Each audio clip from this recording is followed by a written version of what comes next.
ஷைத்தான் சபிக்கப்பட்டு விரட்டப்பட்டு அல்லாஹ்வுடைய சாபத்துக்கு உள்ளானதுக்கு காரணம் அவர் கல்வியை மட்டும் இறையச்சம் இல்லாமல் பயன்படுத்தினது. ஆத நபி அல்லாஹ் படைச்சிட்டு சுஜூது செய்யன்றோன்னு நான் எப்படி சுஜூது, அவர் மண்ணால் படைக்கப்பட்ட, நான் நெருப்பால் படைக்கப்பட்டேன், அது அப்படி நான் சுஜூது செய்கிறேன். அவரை மூளையை பயன்படுத்தினார். அல்லாட அச்சம் அங்கே வரல. நீங்கள் படித்து பெரிய ஆளாகி என்ன ஆக போகிறீங்க அப்படின்னு கேட்பாங்களா இல்லையா? கேட்பாங்களா இல்லையா உங்கள்கிட்ட டீச்சர் மாதிரி? ரெண்டாலும் டாக்டரை விட டீச்சர் மாதிரி கொஞ்சம் மதிப்பு குறையத்தான் போல் இருக்குது. இது சாதாரணமான எண்ணம் இல்லை. இதை நீங்கள் அடிக்கடி நினைக்கணும். இப்போ நான் ஒரு டீச்சர் ஆகணும், நான் ஸ்கூலில் பாடம் நடத்தணும், நான் ஒரு பிரின்சிபல் ஆகணும், நான் காலை கூட்டத்தில் பிள்ளைகளுக்கு பேசணும், பாடம் நடத்தணும், பிள்ளைகளுக்கு நல்ல பாடத்தை சொல்லிக் கொடுக்கணும் அப்படிங்கிற அந்த கற்பனை, நம்ம ஒரு டாக்டர், நம்ம நிறைய பேருக்கு மருந்து கொடுக்கணும், உயிரை காப்பாற்றணும் அப்படிங்கிற அந்த கற்பனை உங்களுக்கு சதா ஓடிக்கிட்டே இருக்கும். உங்களுக்கு கிரிக்கெட் கடும் விருப்பமான விளையாட்டு தானே, விருப்பம் தானே, ரைட். ஒரு கிரவுண்டுக்கு உங்களை விளையாட விட்டால் வெயில் அரிக்கணும், ஓடி வருவீங்களா?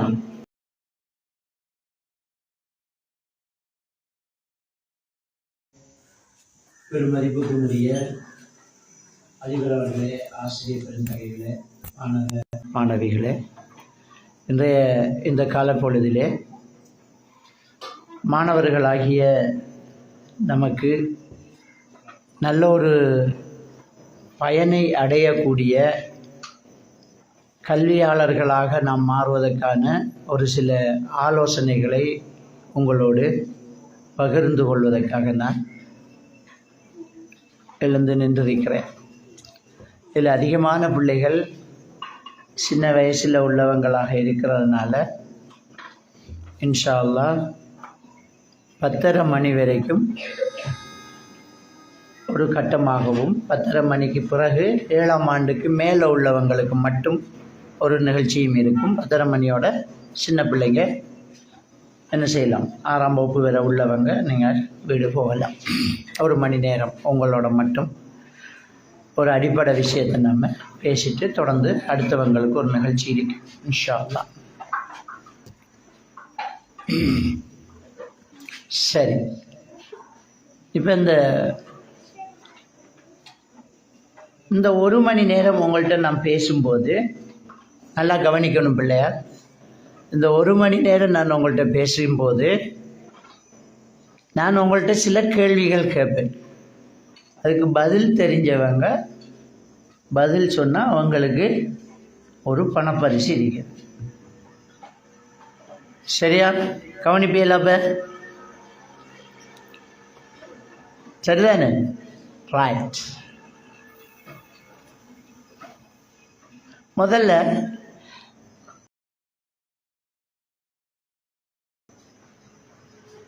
அல்லாஹ் தாலா அவனுடைய திருமறையில்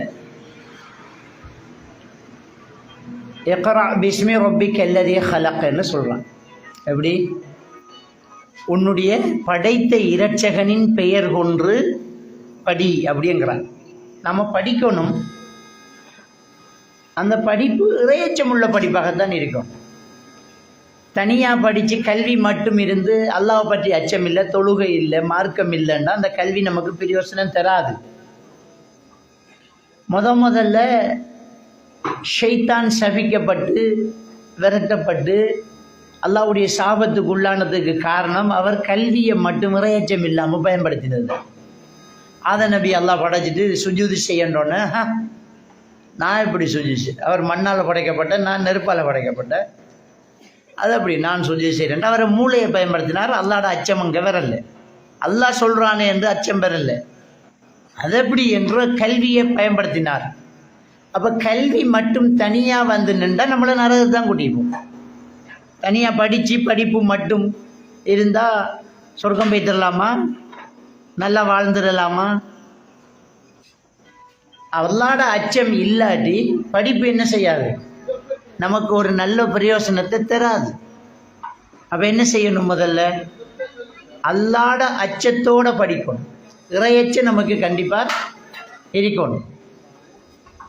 அப்போ நாங்கள் அல்லாஹ் பயந்து 5 நேரம் தொழுதுக்கிட்டு ஒழுக்கத்தோட மார்க்கத்தோட படிக்கும்போது அந்த படிப்பு நமக்கு என்ன செய்யும்? பிரயோசனம் தரும். இது ரொம்ப பெரிய ஒரு முக்கியமான ஒரு விஷயம். உலகத்தில் தலை சிறந்த கல்விமான்கள், நல்லா படித்து மெத்த படித்தவங்க, கல்விக்கு எந்த பொறுமதியும் இல்லை, மார்க்கம் கண்டிப்பாக தேவைங்கிற கருத்தை தான் சொன்னாங்க. தத்துவ ஞானிகள் கல்விக்கு முக்கியத்துவம் கொடுத்து மார்க்கத்தை காலால் மிதிச்சாங்க. உதாரணமாக சொல்கிறது இருந்தால், ஆல்பர்ட் ஐன்ஸ்டீன் மிகப்பெரிய ஒரு கல்வி மேதை. அந்த கல்வி மேதை ஆல்பர்ட் ஐன்ஸ்டீன் சொன்னான், the science without religion is lame என்று சொன்னான். மதம் இல்லாத விஞ்ஞானம் முடமானது என்று சொன்னான். மதம், அதாவது மார்க்கம் இல்லாத விஞ்ஞானம் முடமானது, இறையச்சம் இல்லாத கல்வி முடமானது என்று தான் ஆல்பர்ட் ஐன்ஸ்டீன் சொன்னான். கல்வியில பெரிய மேதை. ஆனா கார்ல் மார்க்ஸ் ஒரு தத்துவ ஞானி. கார்ல் மார்க்ஸ் சொன்னான், the religion is the opium of the mass என்று சொன்னான். மதம் என்பது மக்களை மயக்கும் மது என்று சொன்னான்.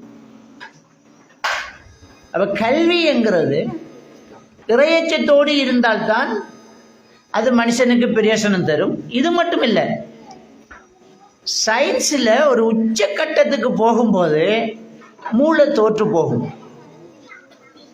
உச்சக்கட்டத்துக்கு போகும்போது மூளை தோற்று போகும். அந்த மூளை தோற்று போய் ஒரு இடத்துல சூப்பர் நேச்சுரல் என்று சொல்லுவாங்க. அதாவது விஞ்ஞானத்தில் தூண்டல் துலங்கள் இருக்கும். தூண்டல் துலங்கள், காரண காரியங்கள் இருக்கும். அந்த காரண காரியங்கள் தூண்டல் துலங்கள் இல்லாட்டி அது அற்புதமானது. அந்த அற்புதமான இடத்துல எப்படி நடக்குது? இது உலகத்தில் சில விஷயங்கள் நடக்குது, அது எப்படின்னு தெரியல. அந்த இடத்துல தான் இது ஏதோ ஒரு இறை சக்தியினுடைய வேலை அப்படிங்கிறத நம்பி சயின்டிஸ்ட் சொல்லக்கூடிய வார்த்தை சூப்பர் நேச்சுரல். அதுக்கு என்ன சொல்கிறாங்க? சூப்பர் நேச்சுரல்னு சொல்கிறாங்க. அந்த சூப்பர் நேச்சுரல் தான் இறையச்சத்தை நமக்கு கொண்டு வருது. இன்றைக்கு உலகத்தில் நிறைய பேர் படித்தவங்க இஸ்லாத்துக்கு வர்றதுக்கு காரணம் இந்த சூப்பர் நேச்சுரல். சரி, அப்போ முதல்ல நமக்கு என்ன இருக்கணும் வேண்டாம்? கல்வி இறையச்சத்தோடு இருக்க வேண்டும். இறையச்சத்தோடு இருந்தால் தான் அந்த கல்வி என்ன செய்யும்? பொறுமதியானதாக இருக்கும். ரைட். இப்போ நீங்கள் ஸ்கூலுக்கு வாரீங்க, படிக்க வாரீங்க, உங்கள்கிட்ட டீச்சர்மார் கேட்பாங்க, நீங்கள் என்ன ஆக போகிறீங்க? நீங்கள் என்ன ஆக போகிறீங்க? உங்களோட இலக்கு என்ன? நீங்கள் படித்து பெரிய ஆளாகி என்ன ஆக போகிறீங்க அப்படின்னு கேட்பாங்களா இல்லையா? கேட்பாங்களா இல்லையா உங்கள்கிட்ட டீச்சர்மார்? ரைட். இப்போ நீங்கள் சொல்லுங்க பார்ப்போம், உங்களுக்குள்ள அந்த எண்ணம் இருக்குதா இல்லையா? நான் என்ன ஆகணும் அங்குடைய எண்ணம் உங்கள்கிட்ட இருக்குதா இல்லையா? பெரியவங்க சின்னவங்க எல்லாரும் சொல்லுங்க, உங்கள்கிட்ட ஒரு எண்ணம் இருக்குதா இல்லையா? இலக்கு, நான் படித்து இன்ன லெவலுக்கு, நான் ஒரு டாக்டர் ஆகணும், நான் ஒரு இன்ஜினியர் ஆகணும், நான் ஒரு டீச்சர் ஆகணும், என்ன, நான் ஒரு போலீஸ்காரன் ஆகணும். இப்படி ஒவ்வொருத்தருக்கும் ஒவ்வொரு கனவு இருக்குமா இல்லையா? ரைட், இருக்கணும். இல்லாட்டியும் நாம் படிச்சிக்க மாட்டோம். முதல்ல நம்மளை நாங்கள் நம்பணும். உங்களுக்குள்ள உங்கள் மேலே ஒரு நம்பிக்கை வரணும். நீங்கள் என்ன ஆகணும் அங்குங்கிற அந்த இமேஜை, அந்த அமைப்பை நீங்கள் மனசுக்குள்ளே இப்போ உருவாக்கணும். உங்களுக்குள்ள ஒரு கனவு இருக்கணும். நீங்கள் என்ன ஆக போகிறீங்க அப்படிங்கிற ஒரு கனவு.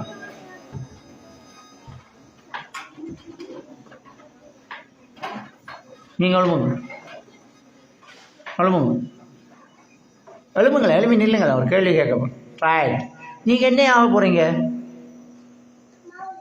மௌலவி ஆக போகிறாங்க. எவ்வளவு மாஷா அல்லாஹ், வெரி குட். பேர் என்ன கூட? இங்கே வாங்க, மேலுக்கு வாங்க.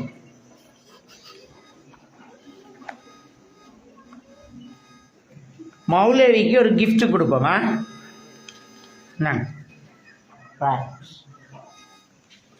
அவர் மௌலவி ஆக போகிறாங்க. ரைட். இப்போ இது மாதிரி இடையிடையே கேள்வி கேட்பேன்.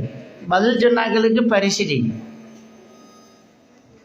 பதில் சொன்னாங்களுக்கு பரிசிரிக்கும்.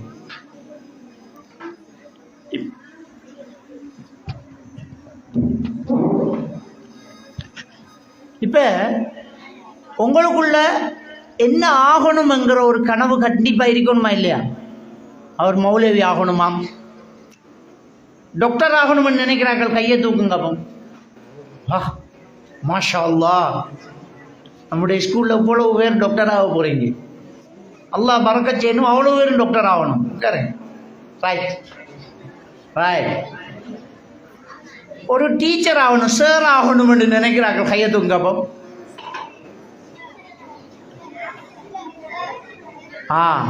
ரெண்டாலும் டாக்டரை விட டீச்சர் மாதிரி கொஞ்சம் மதிப்பு குறைய தம்போல் இருக்குது.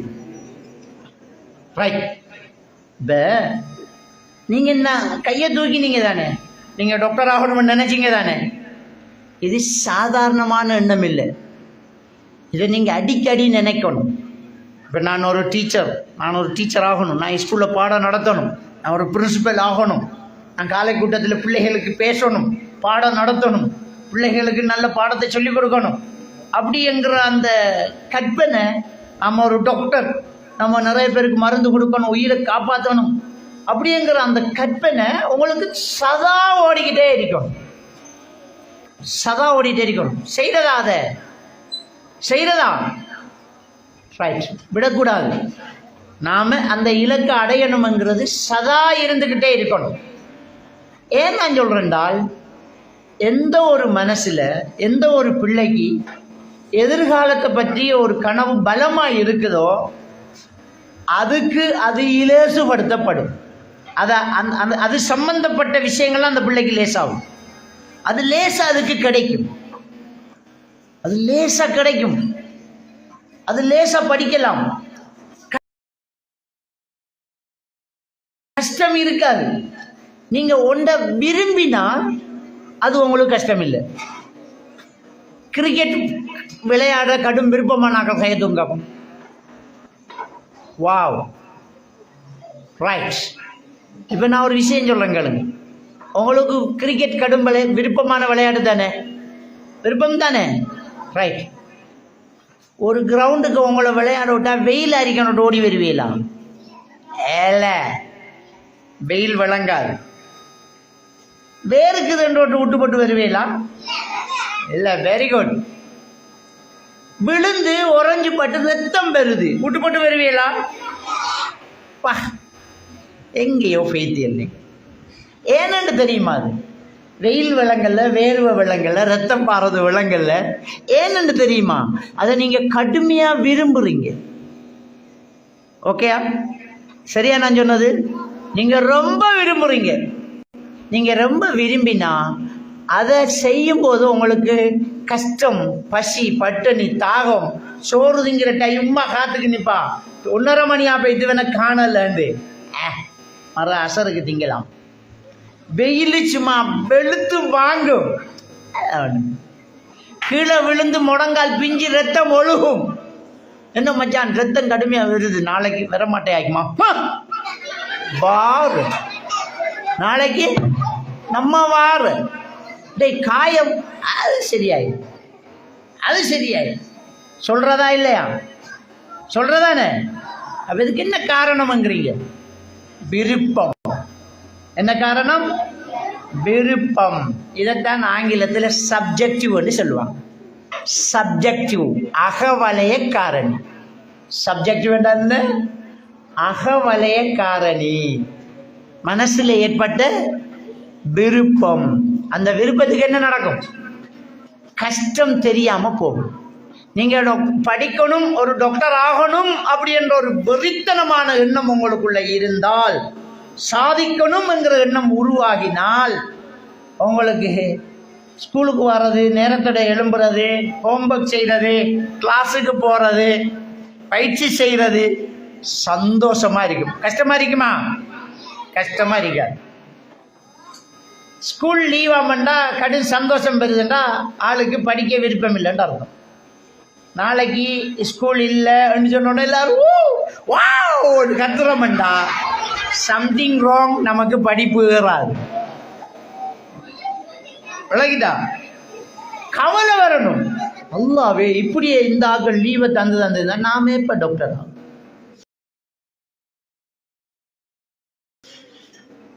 இவ எப்படியே லீவே தந்திருந்தா இன்னும் நேற்று சார் பாடத்துக்கு வரல, இன்றைக்கு சார் பாடத்துக்கு வரல, நான் படிக்கணுமே.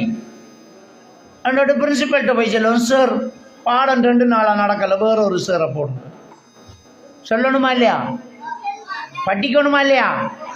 வெறித்தனமா படிக்கணுமா இல்லையா? அதான். அப்ப நீங்க உங்களோட ஏம நல்லா தள்ளி வைக்கணும். எங்க நாம அடைவு எடுக்கணும், அதை தள்ளி வைக்கணும். நம்முடைய மூளையை அல்லாஹ் அப்படித்தான் படைச்சு வச்சுக்கான்.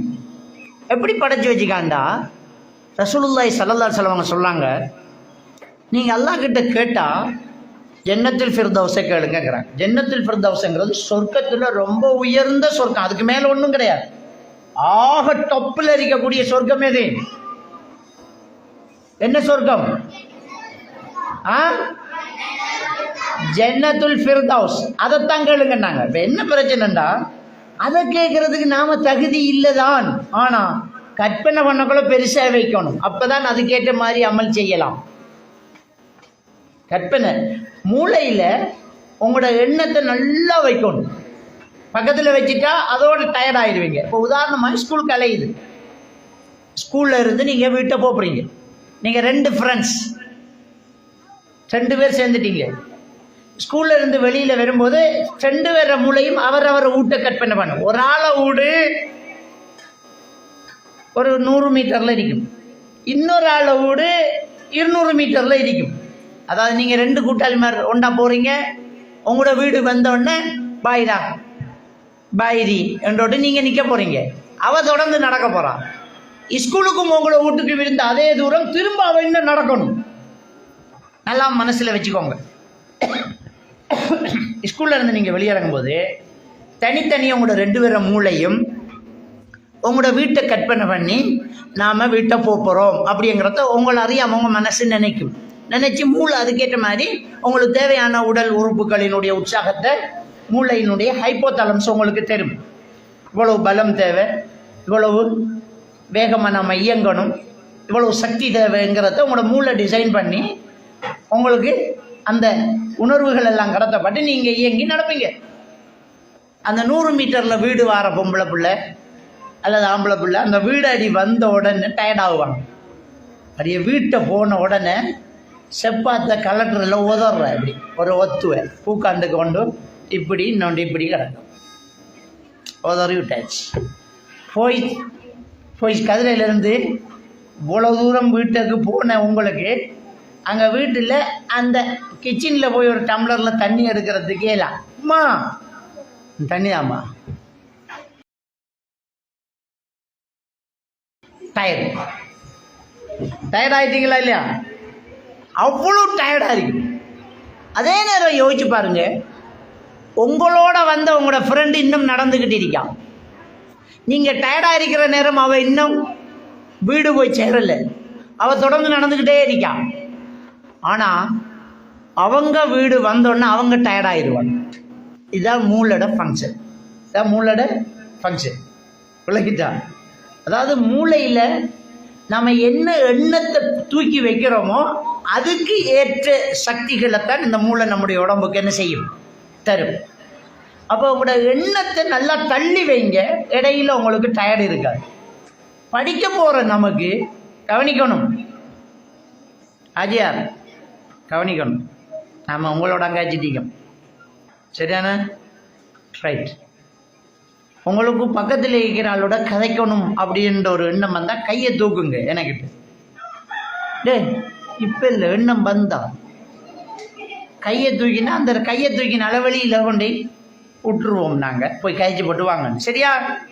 பா சரியா தான். சரி, அப்போ அந்த மூளை என்ன செய்யுமெண்டா, நீங்கள் எவ்வளவு தூரம் எண்ணங்களை வைக்கிறீங்களோ அவ்வளோ தூரம் நீங்கள் என்ன செய்வீங்க, உற்சாகமாக இருப்பீங்க. அப்போ அதுக்குத்தான் முதல்ல என்ன செய்யணுமெண்டா, நீங்கள் என்ன ஆகணுங்கிறத கற்பனை பண்ணணும். நான் ஒரு டாக்டர் ஆகணும், நான் ஒரு இன்ஜினியர் ஆகணும், நான் ஒரு ஆசிரியர் ஆகணும். அப்படிங்கிற ஒரு கனவு உங்களுக்குள்ளே இருக்கணும். அது அடிக்கடி உங்களோட மனசுக்குள்ளே ஓடணும். இதான் என் இலக்கு, என் லட்சியம் தான். நான் எப்போவும் இப்படி தான் இருப்பேன் அப்படி என்று சொல்லி என்ன செய்யணும், ஒரு கனவு இருக்கணும். இருந்தால் கண்டிப்பாக அதுக்கு நீங்கள் லேசுபடுத்தப்படுவீங்க. கண்டிப்பாக அதுக்கு நீங்கள் லேசுபடுத்தப்படுவீங்க. எனக்கிட்ட ஒரு 10, 15, 12 வருஷத்துக்கு முன்னாடி ஒரு ஜட்ஜ் ஒருத்தர், அவருடைய மகன் 1ஆம் ஆண்டு ஸ்கூலுக்கு போகிறதுக்கு போனவன் பிறகு ஸ்கூலுக்கு போகலாங்கிறான் அப்படின்ட்டு அந்த பிள்ளையை கொஞ்சம் கவுன்சிலிங் பண்ண வர சொன்னார். அவர் ஜட்ஜாக இருக்கிறதுனால அவருக்கு வர முடியலை. நான் போனேன் அவரை வீட்டை போய் அப்படி என்கிட்ட பேசி எனக்கு நல்லா ஞாபகம் இருக்குது. அந்த பிள்ளைகிட்ட நான் கேட்குறேன், 1ஆம் ஆண்டு நீ என்னடா ஆக போகிற, என்ன ஆக போகிறடா அப்படின்னு. நான் பைலட் ஆகணும். அந்த பிள்ளைக்கு ஒரு மோட்டிவேஷனை கொடுத்துட்டு வந்துட்டு ஜட்ஜி கால் பண்ணி சொன்னார், மாஷா அல்லாஹ் இப்போ பிள்ளை ஸ்கூலுக்கு போகிறான்னு, பிரச்சனை இல்லை, தேங்க்யூ வெரி மச்ன்னு சொல்லிட்டார், விட்டுட்டு. இப்போ கொஞ்ச நாளைக்கு முன்னே அதே ஜட்ஜி என்னை கால் பண்ணுறார், மகன் A level படிக்கான், கொஞ்சம் படிப்பில் ஸ்லோவாகிற மாதிரி ஒரு மோட்டிவேஷன் கொடுக்கணும், கூட்டிகிட்டு வரேன்னு அனுப்பிவிடுங்கன்னு அனுப்பிவிட்டேன். எனக்கு நல்லா ஞாபகம் தானே அவரை தனியாக அப்படி சந்திச்சது. எனக்கு மற்றதுகள் மறந்தாலும் இது ஜட்ஜுடைய மகன் நான் போனேங்கிறதால எனக்கு நல்லா ஞாபகம் இருக்கு. A level படிச்சுட்டீங்க. இப்போ அந்த பையனுக்கிட்ட நீ என்ன ஆக போகிறன்னு கேட்டேன்னு, பைலட் ஆக போகிறேன். இதுதான் லட்சியம், மாறல்ல. அந்த எண்ணம் அவன்கிட்ட தொடர்ந்து இருந்துக்கிட்டே இருக்குது. அவன் அதை இன்னும் விடலை. நான் கேட்டேன், உண்மையாக சொல்றியா, எனக்கு அது லட்சியம், நான் அப்படி ஆகணும், அந்த துறையில் நான் போகணும் அப்படின்னு அந்த அந்த அந்த பையன் வந்து அதில் ரொம்ப உற்சாகமாக இருக்கிறான். உண்மையிலே அதுக்கான வாய்ப்புகள் இருக்குது. அதாவது அந்த சின்ன வயசில் இருந்த அந்த எண்ணம் மாறாமல் தொடர்ந்து இருக்கும்போது அவனுடைய திறமைகள், முயற்சிகள், அவனுடைய ரிசல்ட்ஸ் எல்லாம் எடுத்து பார்த்தா கண்டிப்பாக ஒரு நல்ல ஒரு திறமை அவன்கிட்ட இருக்குது. அவனால் முடியும் அப்படிங்கிறது நமக்கு நல்லா தெரியுது. நான் ஏன் சொல்கிறேன்னு சொன்னால், எப்போவுமே உங்களுடைய லட்சியத்தில் இருந்து நீங்கள் மாறிடாது, ஆனால் லட்சியம் இல்லாமல் வாழ்ந்துடாதீங்க. உங்களுக்குள்ளே என்ன செய்யணும், என்ன ஆகணுங்கிற எண்ணம் எப்போவுமே என்ன செய்யணும், இருக்கணும். இதுவரைக்கும் அப்படி ஒரு எண்ணம் இல்லை என்றால் இன்றைக்கு அதை உருவாக்குங்க. அப்போ தான் உங்களோட படிப்பு வந்து தீட்டப்படும்.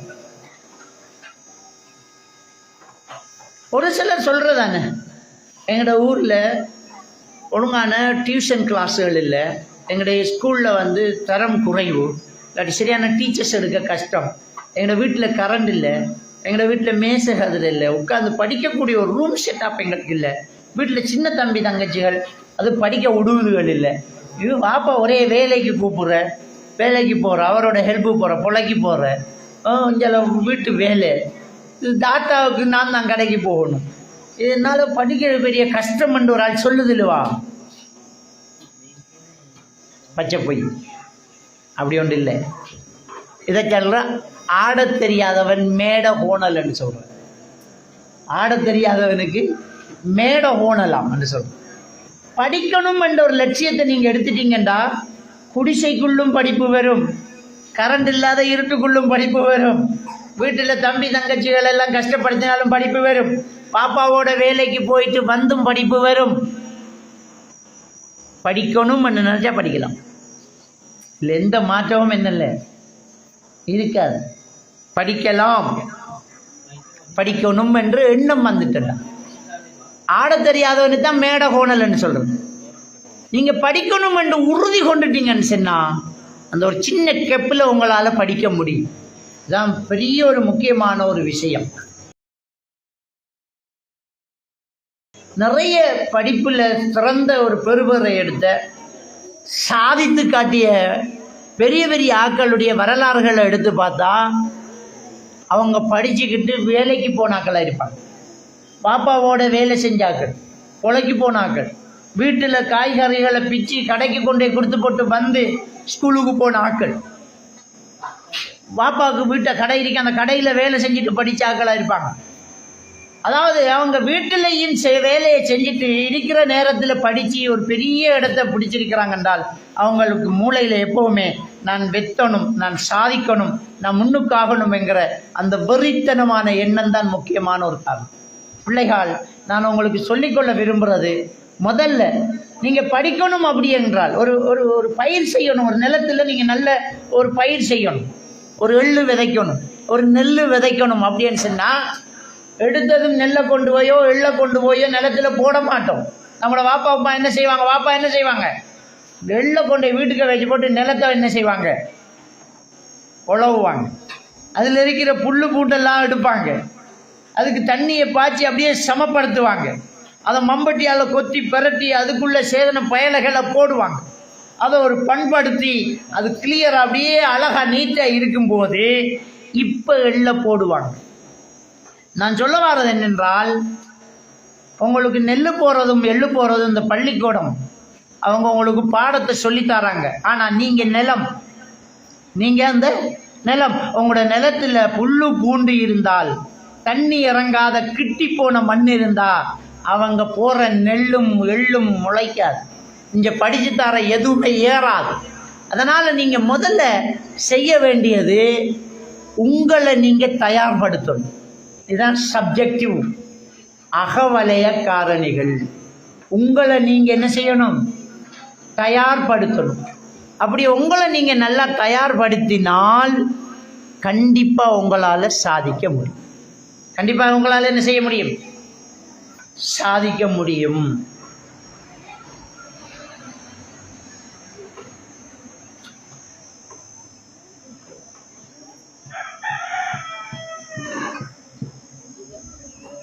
சாதிக்கலாமா? உங்களுக்குள்ள என்ன இருக்கணும்? ஒரு லட்சியம் ரொம்ப உறுதியாக இருக்கணும். சரி, அடுத்த ஒரு விஷயத்துக்கு வருவோம். நீங்கள் நல்லா படிக்கணுமாக இருந்தால் உங்களோட எண்ணம் சரியாக உறுதியாக இருக்கணும். ஒன்று. ரெண்டாவது முக்கியமாக இருக்க வேண்டியது என்னென்றால் வாசிப்பு நல்லா இருக்கணும்.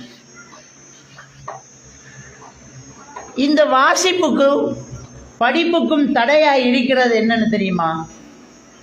இன்றைக்கு சின்ன பிள்ளைகளுக்கு நான் சொல்லிக்கொள்ள விரும்புகிறது, நம்ம ஃபோன் பார்க்குறது.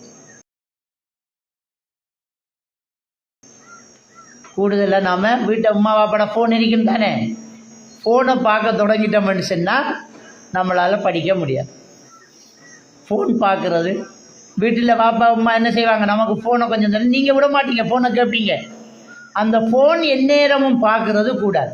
ஃபோனை கூடுதலாக பார்க்கும்போது அதில் ப்ளூ ஸ்க்ரீன், அந்த ஃபோனில் படம் பெருது தானே, நம்பர் பெருது தானே, வெளிச்சம் பெருது தானே, ஆயிரக்கணக்கான பல்பு பற்றிக்கிட்டே இருக்கு உள்ளுக்கு. உங்களுக்கு இந்த பல்பை உத்து கொஞ்ச நேரம் பார்த்துட்டு இருந்தால் கண் கூசுமா இல்லையா? கூசும்.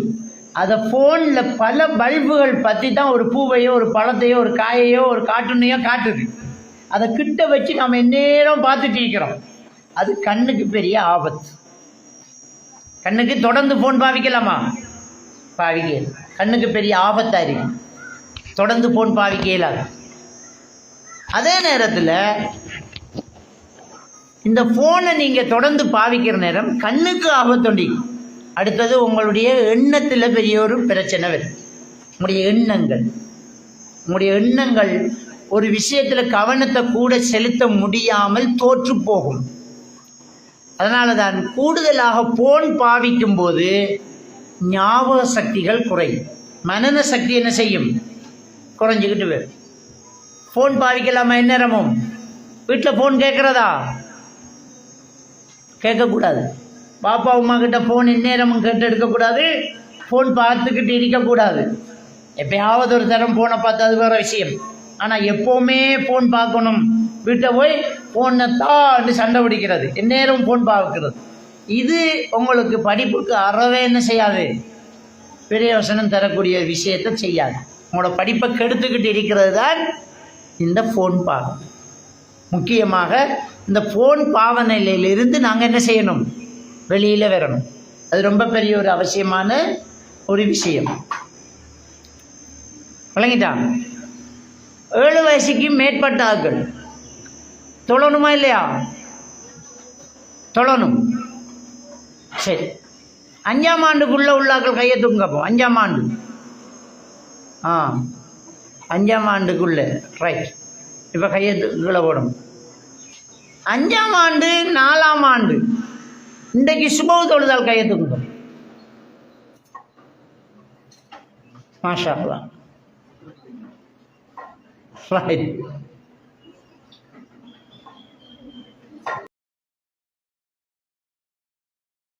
இந்த சுபஹ் தொழி இருக்கிறீங்க அப்படியா? எங்கே தொழுது? வீட்டையா பள்ளி இல்லையா? பள்ளி போன. Right, very good. அப்போ நாங்கள் ஃபோன் பாவிக்கிறத விட்டுட்டு படிக்கிற வாசிக்கிறதுல அதிக கவனம் கூட செலுத்தணும். வாசிப்பு கூடுதலாக இருக்கணும். அதிகம் வாசிக்கும் போது ஞாபக சக்தி அதிகமாகும். அதிகம் ஃபோன் பார்க்கும்போது ஞாபக சக்தி குறைவாகும். இந்த ஃபோன் பாவிக்கிறவங்களுக்கு மூளையில் டோபமைன் அப்படிங்கிற ஒரு ஹோமோன் கூட சுரக்கும். அது பெரிய ஆளாக இருந்தாலும் சரி, சின்ன ஆளாக இருந்தாலும் சரி. டோபமைன் ஹோமோன் கூட சுரக்கிறவங்களுக்கு மறதி அதிகமாக ஏற்படும். இல்லாதது ஒன்று இருக்கிற மாதிரியான ஒரு மாயை உண்டாகும். அதுக்கு சொல்றது டெலிவிஷன் அண்டு. இல்லாதது இருப்பதை போன்ற ஒரு மாயை உண்டாகும். அது டெலிவிஷன். அது ஏற்படும். ஏறாவூரில் போன வருஷம் O level எழுதின ஒரு மாணவன் ரிசல்ட்ஸ் வாரத்துக்கு இடையில வீட்டில் எக்ஸாம் எழுதிட்டார் தானே, ஃபோனை கொடுத்துட்டாங்க. பப்ஜி விளையாட்டு விளையாடினார்கள். எந்த நேரமும் பப்ஜிங்கிற ஒரு கேம் இருக்குதானே, அதை விளையாடி விளையாடி விளையாடி விளையாடி அதில் அப்படியே ஊறி போய் அந்த கேமில் அவர் தோற்று போகிறார், செத்து போகிறார். அதில் செத்து போனவர் என்ன செய்கிறார்? தூக்குல தொங்கி செத்து போனான். அவன் செத்து போனான். கேமில் செத்து போனதுக்கு அந்த இமேஜ் என்ன செய்தென்றால், இல்லாத ஒன்றை இருக்கிற மாதிரியான மாயம், டெலூஷன் உருவாகுது. அவருடைய மூளையில் டோபமைன் ஹோமோன் உருவாகுது. அவர் என்னைறார்? பூட்டின கதவு திறக்கல, தட்டி தட்டி பார்த்தாங்க, எலும்பல்ல. ஓட்டை கலட்டிக்கு பார்த்தோன்னா ஆள் தூக்கில் தொங்குறாரு. இது பேப்பரில் நியூஸ்ல எல்லாம் வந்துச்சு, நீங்கள் பார்த்துருப்பீங்க, கேள்விப்பட்டிருப்பீங்க. பப்ஜி விளையாடிய மாணவன் தூக்கில் தொங்கி மரணம், நியூஸ் வந்துச்சு ஏறாவூரில். நான் எதுக்கு சொல்கிறேன்டால், O level எழுதின ஒரு மாணவன் ஒரு கேமில் தோற்று போனதுனால வாழ்க்கையே போச்சு அப்படி என்ற ஒரு கற்பனை உருவாகுது. அது டெலிவிஷன். அதை உருவாக்கியது இந்த அதிகமான போன் பாவனை. கூடுதல் டைம் அதை பார்த்தோன்னே அப்படி ஆகுது. அப்போ மென்டல் இல்னஸ், அதாவது மனநோயாளர்களாக அவங்க என்ன செய்கிறாங்க? மாறுறாங்க. அப்போ இது ஒரு ஆபத்தான ஒரு விஷயம். இந்த ஃபோன் பாவிக்கிறேங்கிறது ஒரு ஆபத்தான ஒரு விஷயம். இந்நேரமும் நாங்கள் ஃபோன் பாவிக்கிறது. கார்ட்டூன் படம் பார்க்கலாமா? பார்க்கக்கூடாது. கார்ட்டூன் படத்தில் என்ன நடக்குதுன்னு சொன்னால், இது உண்மையாக டெஸ்னி என்கிற ஒரு யூதனால் உருவாக்கப்பட்டதுதான் இந்த கார்ட்டூன் படம். அதனால தான் நீங்கள் கார்ட்டூன் படம் பார்க்கும்போது பாருங்கள், அந்த கார்ட்டூன் படம் ஆரம்பிக்கும் போது ஒரு சர்ச் மாதிரி ஒரு பில்டிங் ஒன்று இருக்கும். அதில் பட்டாசு அப்படியே படார் படார் அப்படியே வெடித்து டெஸ்னி வேர்ல்டு அப்படின்ற ஒரு எழுத்து வரும். டெஸ்னி வேர்ல்டு. எந்த கார்ட்டூன் படமும் டெஸ்னி வேர்ல்டுல இருந்து ஆரம்பிக்கும். டெஸ்னி என்கிற ஒரு யூதன், அந்த யூதர்கள் அல்லாதவர்களுடைய படிப்பறிவை மங்க வைக்கிறதுக்கு பல திட்டங்கள் போட்டு பல சைக்காட்டிஸ்டுகளை சேர்த்து வச்சு பிளான் பண்ணி இன்றைக்கு பல ஒரு ஒரு 50-60 ஆண்டுகளுக்கு முன்னால் உருவாக்கினது தான் இந்த கார்ட்டூன். அந்த கார்ட்டூனில் உள்ள ஒரு தியரி என்னன்னு சொன்னால், இந்தியாவை சேர்ந்த ஒரு ப்ரொஃபஸரும் அது சம்பந்தமாக எழுதும்போது சொல்கிறார், இம்பாசிபிளாக பாசிபிளாக காட்டினா மூளை டிஸார்டர் ஆகும்ங்கிறது ஒரு சைக்காலஜிக்கல் தியரி. இம்பாசிபிள், சாத்தியம் இல்லாததை சாத்தியம் மாதிரி காட்டினால் மூளை பழுதாகும். சாத்தியம் இல்லாதது, இந்த போனை அந்தரத்தில் வச்சா நிற்குமா? நிற்காது. நிற்கிற மாதிரி ஒரு வீடியோ ஒன்றை உங்களுக்கு காட்டினா உங்களோட மூளை டிஸார்டர் ஆகும். என்ன இது யோசிக்கும். இல்லாததை தேட தேட இல்லாததை தேட தேட மூளை பழுதாகும். விளங்கிட்டான்? இல்லாததை தேடுறாங்க. அப்போ மூளோட கெப்பாசிட்டிக்கு மேலே யோசிக்கும் போது மூளை டிஸார்டர் ஆகும். இது சைக்காலஜிக்கல் தியரி. விளங்கிட்டான்? இந்த கடவுளை பார்க்கணும் என்று சிலர் தியானம் அது இது திக்கு என்ன முனிவர் ஆகுறது அப்படின்னு போறாங்களா? கடவுளை பார்க்க முடியுமா? நம்ம மார்க்கத்தில் தெளிவாக சொல்லிக்கு இறைவனை நீங்கள் பார்க்க முடியாது, அது மறுமையில தான். அப்போ முடியாத ஒன்றுக்கு முயற்சி செய்ய செய்ய செய்ய செய்ய மூளை டிஸார்டர் ஆகும். இப்படி கடவுளை பார்க்கணும் என்று இறங்கினாக்கள் தலைவழுதானாக்கள் தான் அதிகம். அதை சொல்றது கிரௌண்டியஸ் டெலியூஷன் என்று சொல்றது. கிரௌண்டியஸ் டெலியூஷன் ஆயிடுவான், மனநோயில் ஒரு வகை.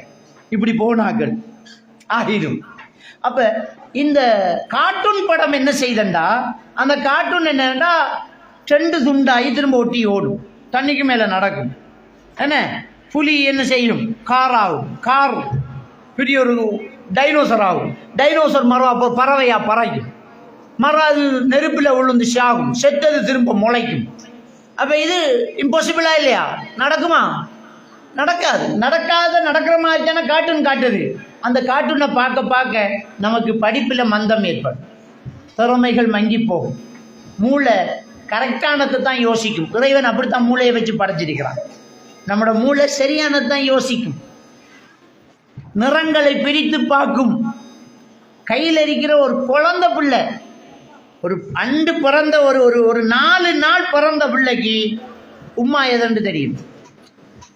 உம்மா ஃபேஸ் கவர் போட்டுக்கு இருந்தாலும் அந்த கண்ணில் பிறந்தே 1 வாரத்து பிள்ளை உம்மாவை கண்டுபிடிக்கும். நீங்கள் பாருங்க, சில தாய்மார்கள் உம்மாமார் ஃபேஸ் கவர் போட்டிருப்பாங்க இல்லையா, அந்த ஃபேஸ் கவர் போட்டுக்கிட்டு 4 பொம்பளை நின்றாலும் கரெக்டாக அந்த உம்மா கிட்ட போய் நிற்கும் அந்த பிள்ளை. அந்த மூளோட வேகம் அப்படி. சொல்றாங்க, ஒரு குழந்தை பிறக்கும் போது 200 பில்லியன் நியூரோன் செல்ஸ் ஒரு பிள்ளோட மூளையில வேலை செய்தது. 200 பில்லியன் நியூரோன் செல்ஸ். அப்ப எவ்வளவுக்கு மூளை வளர்ச்சியோட நம்ம பிறக்கிறோம், அல்லாஹ் நமக்கு தந்திருக்கிறான். அவ்வளவு திறமையானது நம்முடைய மூளை. அந்த மூளையை திறமை இல்லாம ஆக்குறது இந்த கார்ட்டூன் படம். ஏன்னா மூளையை தோத்து போக வைக்கிறது. என்ன இது இப்படி இருந்தது, எப்படி இல்லாம போச்சு, அப்படி வந்தது எப்படி இப்படி ஆயிடுச்சு. அப்போ மூளை டிஸ்ஆர்டர் ஆகுது. டிஸ்ஆர்டர் என்ன? ஓர்டர் தப்பி போகுது. இது இப்படி இருந்தா கீழே விழணும், இதுதான் ஓர்டர் மூளைக்கு தெரிஞ்சது. விழாம நிக்கிதண்டா மூளை டிஸ்ஆர்டர் ஆகும். கார்ட்டூன் படங்கள் மூளையை டிஸ்ஆர்டர் ஆகும். அதான் ப்ரொஃபஸர் சொல்றாரு, டாக்டர் ருத்ரன் சொல்றாரு, கார்ட்டூன் படங்கள் இம்பாசிபிளா பாசிபிளா காட்டுது, அதனால மூளை டிஸார்டர் ஆகுது. இதை பார்க்கக்கூடிய பிள்ளைகள் மந்தமாகும். அப்ப கார்ட்டூன் படம் பார்க்கலாமா? போன் பார்க்கலாமா? அந்த போன் வெளிச்சத்தை பார்க்கலாமா? கூடாது. அது பெரியவங்களுக்கும் கூடாது, சின்னாக்களும் கூடாது. நேரம் போன்ல இருக்கப்படாது. போனை நாம பாவிக்கணும், போன் நம்மளை பாவிக்க கூடாது. நம்ம தேவைக்கு போனை பார்த்துட்டு அப்படியே வச்சிடணும், அவ்வளோதான். நம்மளை போன் பாவிச்சிட்டால் நாம ரொம்ப பெரிய ஒரு வீழ்ச்சிக்குள்ளே போய்த்துருவோம். அப்போ நீங்கள் நல்லா வாசிங்க, போன விடுங்க, வாசிங்க. எவ்வளவு வாசிக்கிறீங்களோ அவ்வளவுக்கு உங்களுக்கு பிரயோசனம் தான். அதை ஃபோனில் வாசிக்கக்கூடாது. பிரிண்ட் எடுத்து பேப்பரில் வாசிங்க, ஃபோனில் வாசிக்கக்கூடாது. ஜூம் கிளாஸ் ஆரம்பித்ததுக்கு பிறகு ஆசிரியர்களுக்கு தெரியும், ஜூம் கிளாஸ் ஆரம்பித்ததுக்கு பிறகு பிள்ளைகளிடம் ஒழுக்க ஈனம் அதிகமாச்சு, படிப்பு வீதம் குறைஞ்சு போச்சு, மகாபரிய தவறுகள் ஆரம்பமாச்சு.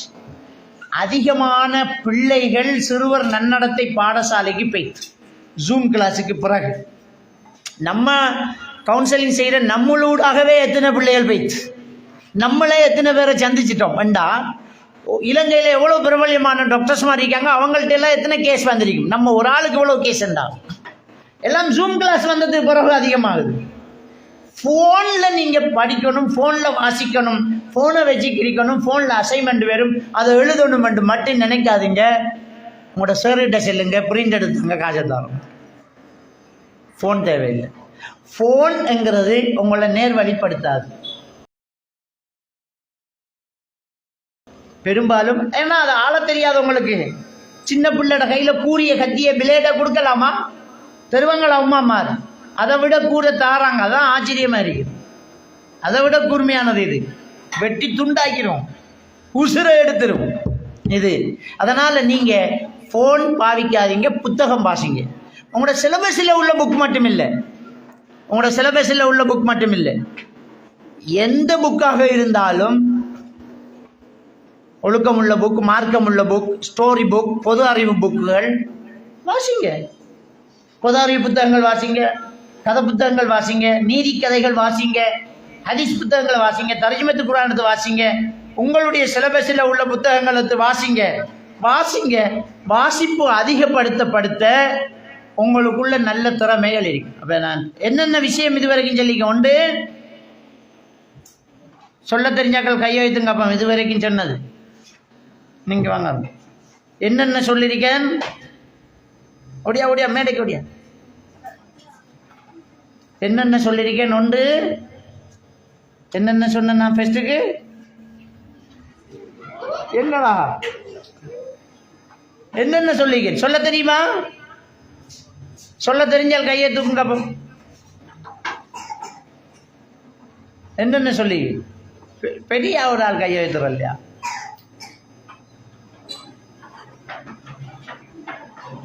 முன்னுக்கு பாருங்க. நீங்க செல்லணும்னு பாருங்க, யாரு சொல்றான்னு பார்க்கணும்னு பார்க்கப்படாது. அப்பா 2 விஷயம் தானே சொல்லியிருக்கீங்க. முடியல இல்ல?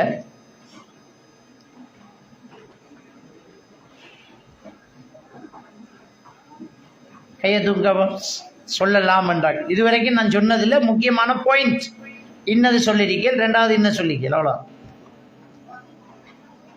அழகான பாயிண்ட்ஸ் தானே வச்சு.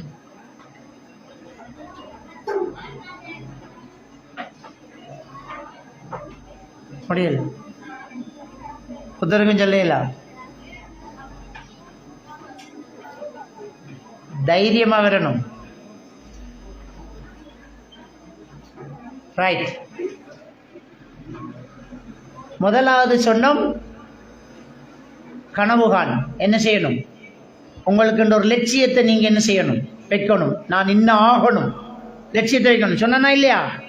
நாம் டாக்டர் ஆகணும், இன்ஜினியர் ஆகணும், மௌலவி ஆகணும், ஆசிரியர் ஆகணும் என்று நாம் என்ன செஞ்சோம்? ஒரு லட்சியத்தை வச்சோம். சொன்னா இல்லையா? ரைட். 2வது என்ன சொன்னேன்?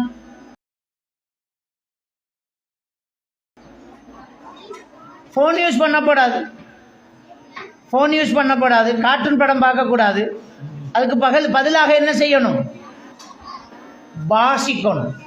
அதுக்கு பதிலாக நல்லா வாசிக்கணும். உங்களோட சிலபஸில் உள்ளத்தை வாசிங்க, சிலபஸுக்கு வெளியில் உள்ளத்தை வாசிங்க. நல்லா வாசிக்கணும். வாசிப்பு ரொம்ப பெரிய முக்கியம். வாசிக்கிறதா? ரைட். அடுத்தது செயல்முறை பயிற்சி. வாசிக்கிறது, அடுத்தது எழுதுறது. இப்போ டீச்சர்ஸ் மாதிரி சொல்லுவாங்க, நாளைக்கு வரக்குள்ள 5 வகையான இலைகளை எடுத்துக்கிட்டு வரணும். ஒரு கொப்பியில் ஒட்டிக்கு வரணும், ஒரு தாள் ஒட்டிக்கு வரணும். 5 வகையான இலை. இது அசைன்மெண்ட். எடுத்துட்டு வரணுமா இல்லையா? அது ஏன் அப்படி சொல்றாங்க? சில உமாமாருக்கு அது என்னத்துக்கு கண்டு பழங்கிறதும் இல்லை. 5 வகையான இலை எடுத்துக்கிட்டா வந்தோன்னா உமா இந்த டீச்சர் மாருக்கு வேலை இது.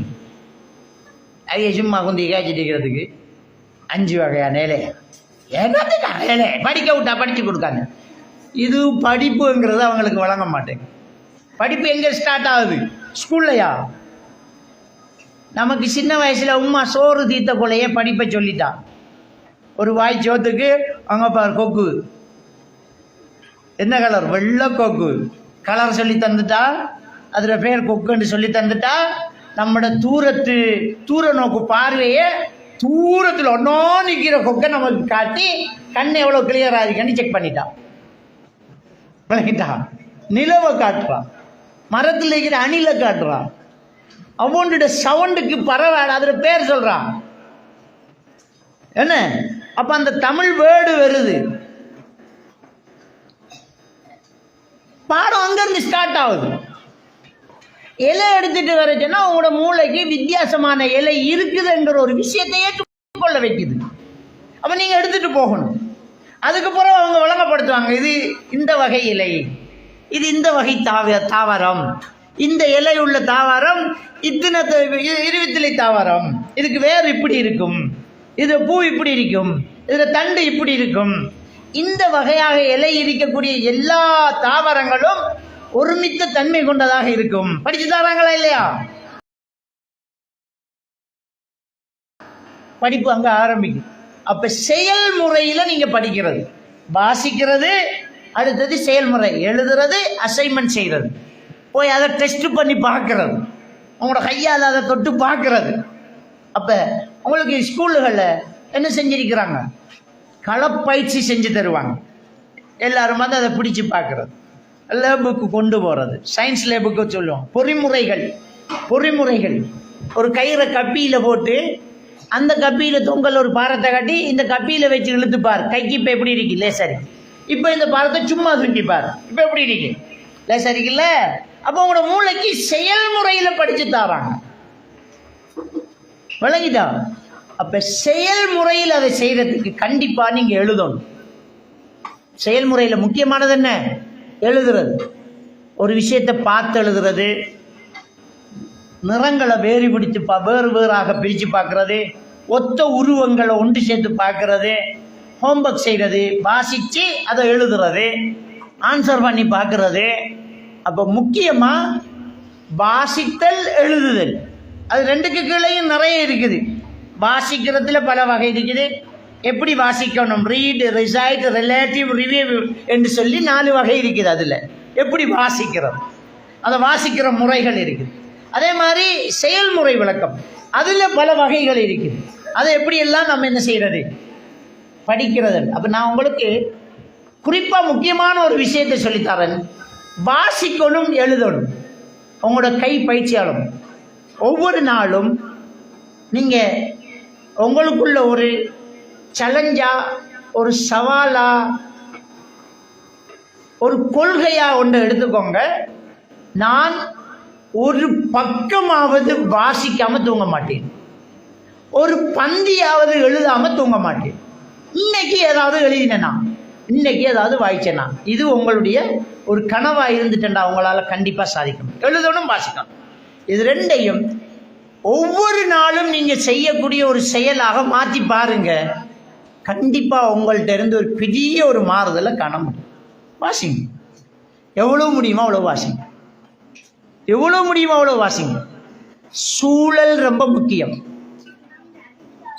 ஒரு ஆளுக்கு ஒரு சூழல் ரொம்ப பெரிய ஒரு முக்கியமா இல்லையா? நம்ம வாசிக்கிறதுக்கும் படிக்கிறதுக்கும் ஒரு திறமையா இருக்கிறதுக்கும் சூழல் ரொம்ப முக்கியம். ஆரோட பழகிறோம் அப்படிங்கிறத என்ன செய்யணும்?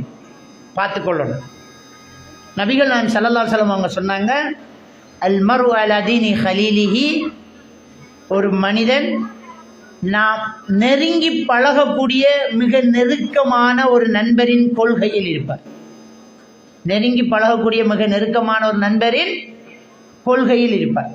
ஃபல் எல்லோரும் மையுகாலிலு, யாரோடு பழகிறோம் என்பதை பார்த்து பழகட்டும் என்று சொன்னாங்க. அப்போ ஒரு சூழல் ரொம்ப முக்கியமா இல்லையா? சூழல் ரொம்ப முக்கியம். திருக்குறள்ல சொல்லுவாங்க, நிழல் நீரும் இன்னாத இன்னாத, அவர் நீரும் இன்னாவாம் இன்னா செய்.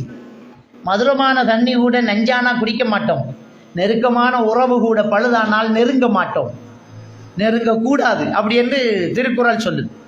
உண்மை இல்லையே?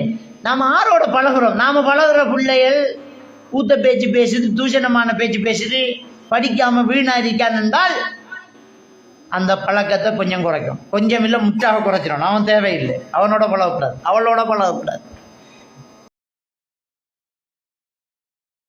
நம்ம ஆரோட பழகணும் என்றால் நல்லா படிக்கக்கூடிய, நல்ல திறமையுள்ள அவங்களோடு பழக்கங்களை என்ன செய்யணும்? கூட்டணும். அதே நேரம் நம்முடைய கிளாஸில் படிப்பு ஏறாத, படிப்பு விளங்காத, திறமை இல்லாத ஒரு ஆள் இருக்குமா இல்லையா? இருந்தால் அவங்கள என்ன படாது, உன்னோட பேச மாட்டோம், உங்களோட எல்லாம் கூட போடாண்ட சார், திறமையான மக்களோட கூடணும் என்று தட்டி கழிச்சிடாதீங்க. அது அந்த பிள்ளைக்கு ஆபத்து. அப்படிப்பட்ட பிள்ளைகளை நீங்க என்ன கையாளணும். நீங்க என்ன செய்யணும்? கையாளணும். அவங்களுக்கு சொல்லி கொடுக்கணும், அன்பை காட்டணும். நாம் வீட்டிலிருந்து கொண்டு வர சாப்பாட்டில் ஏதாவது கொடுக்கணும். அவங்களுக்கு அப்படி பேசக்கூடாதுமா, இப்படி சொல்லக்கூடாது, இது கூடாத வார்த்தை என்று திருத்தணும். அப்போ நாளை காலை பொழுது காலப்போக்கில் அந்த பிள்ளையும் நல்ல ஒரு மாற்றத்தை கொண்டு வரும். ஏன்னா நிறைய பேரண்ட்ஸ் ஆசிரியர்கள் சொல்லிக் கொடுக்குற நல்ல தோழமை வேணும், நல்ல ரிலேஷன்ஷிப் இருக்கணும், நல்லா படிக்கிற பிள்ளைகளோட கூடணும், நல்ல ஒழுக்கமுள்ள ஆக்களோட பழகணும் என்றோடனே சில மன வளர்ச்சி குன்றினவர்கள், திறமை இல்லாதவங்க, கொஞ்சம் ஊத்த பேச்சு பேசி குடும்பத்துக்குள்ள வார்த்தைகளை புறக்கிட்டு வார பிள்ளைகள் இன்னும் நசுக்கப்பட்டு அது ரொம்ப பெரிய மனநிலை பாதிக்கப்பட்டு போகுது. அப்போ நீங்கள் என்ன செய்யணும்னா, வகுப்பில் திறமை இல்லாத பிள்ளைகளை நீங்கள் கையாளணும். அதில் கையை உங்களை ஆளக்கூடாது, நீங்கள் அதை கையாளணும். அதை நபிகள் நாயகம் ஸல்லல்லாஹு அலைஹி வஸல்லம் அவங்க என்ன செய்கிறாங்க, சொல்லி காட்டுறாங்க. குல்லுக்கும் ராயின் வ குல்லுக்கும் மஸ்ஊலின் அன் ரஅய்யத்திஹி. உங்கள் எல்லாருக்கும் பொறுப்புகள் இருக்குது, உங்கள் பொறுப்பு பற்றி விசாரிக்கப்படுங்க. உங்களோட வகுப்பில் இருக்கிற ஒரு ஆள் விளங்காமல் இருக்கன்னா உங்களுக்கு பொறுப்பு இருக்குது, அதை சொல்லிக் கொடுக்கணும். ஒரு ஆள் ஊத்த பேச்சு பேசுதுன்னா உங்களுக்கு பொறுப்பு இருக்குது, அதை திருத்தி கொடுக்கணும். நீங்களும் அதை சொல்லிக்கிட்டு சிரிக்கக்கூடாது. அப்போ நீங்கள் அடுத்தவங்களுக்கு நல்லதை சொல்லணும், கெட்டதை தடுக்கணும். நீங்கள் நல்லவர்களோடு நெருக்கத்தை அதிகப்படுத்தணும். அப்படி பழகும்போது உங்கள்கிட்ட ஒரு நல்ல வளர்ச்சியை என்ன செய்ய முடியும், காண முடியும். நல்ல வளர்ச்சி இருக்கும் உங்களுக்கு. சரிதானே? ரைட். இப்போ ஒரு கேள்வி கேட்க போகிறோம். விட தெரிஞ்சாக்கள் என்ன செய்யுங்க, கையை தூக்கணும். நான் கூப்பிட்டு அதில் விரும்பி நாளுக்கிட்ட என்ன செய்வேன், கேள்வியை கேட்பேன். சின்ன கேள்விதான், சரியா? ரைட். எத்தனை வயசுலேருந்து தொழுகை கட்டாய கடமை ஆகுது? அப்போ எப்படி பரிசுதார இப்படி எல்லாரும் வேலைண்டான் அநியாயம். சரி, 7 வயசுலேருந்து தொழுகை கடமை ஆகுது. அதை எல்லாருமா சத்தமாக செல்லக்கூடாது. கையை தூக்கினா தான் நான் ஒரு ஆளை கூப்பிட்டு கேட்டுட்டு பரிசு கொடுக்கலாம் என்ன. ரைட். இப்போ பெரியாக்களுக்கு ஒரு கேள்வி, பெரியாக்களுக்கு ஒரு கேள்வி. ரைட். இந்த ஃபோன் பாவிக்கும் போது ஒரு ஹோமோன் மூளையில் சுரக்குதுன்னு சொல்லியிருந்து, அந்த ஹோமோனின் பெயர் என்ன?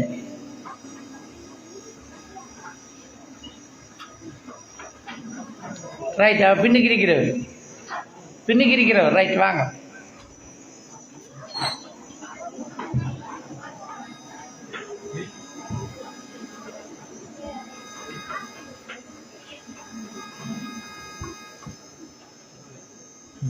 என்ன? டோபமைன். சரியான விட.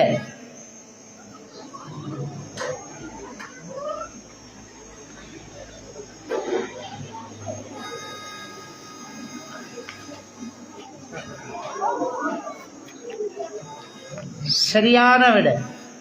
மாஷா அல்லாஹ். ரைட்.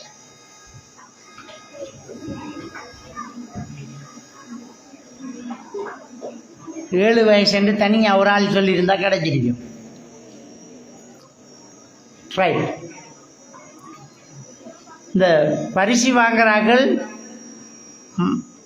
உங்களோட படிப்போடு சம்மந்தப்பட்ட பிரயோசனமானது அந்த காசை பயன்படுத்தணும். சரியா? நான் ஏதாவது பொருள் தான் வேண்டி கொடுக்குற புக்குகள் இன்றைக்கு அவசரமாக வந்ததுனால காசை தந்துக்கிட்டீங்க என்ன செய்யக்கூடாது, வீண் செலவுகள்கிட்ட பேத்திடக்கூடாது. சரியோ? ரைட். இப்போ நாங்கள் பார்த்தோம் என்ன, நல்லா வாசிக்கணும், களப்பயிற்சி செய்யணும், நல்ல சூழலை உருவாக்கணும், நல்ல நட்புகளை நம்ம என்ன செய்யணும், உருவாக்கணும். இது ரொம்ப பெரிய ஒரு முக்கியமான ஒரு விஷயம். அடுத்தது முக்கியமான இன்னொரு விஷயம், எப்பவுமே தோல்விகள், அவமானங்கள், மார்க்ஸு குறைய எடுத்துட்டோம் என்கிற ஒரு விஷயம் உங்களை காயப்படுத்தக்கூடாது. மார்க்ஸு குறைய எடுத்துட்டீங்க, இல்லாட்டி ஒரு ஸ்போர்ட்ஸில் தோத்துட்டீங்க, விளங்கிட்டா, இல்லாட்டி நீங்கள் ஏதாவது ஒரு ஹோம்ஒர்க் செஞ்சு அது ஃபெயிலாக போச்சு,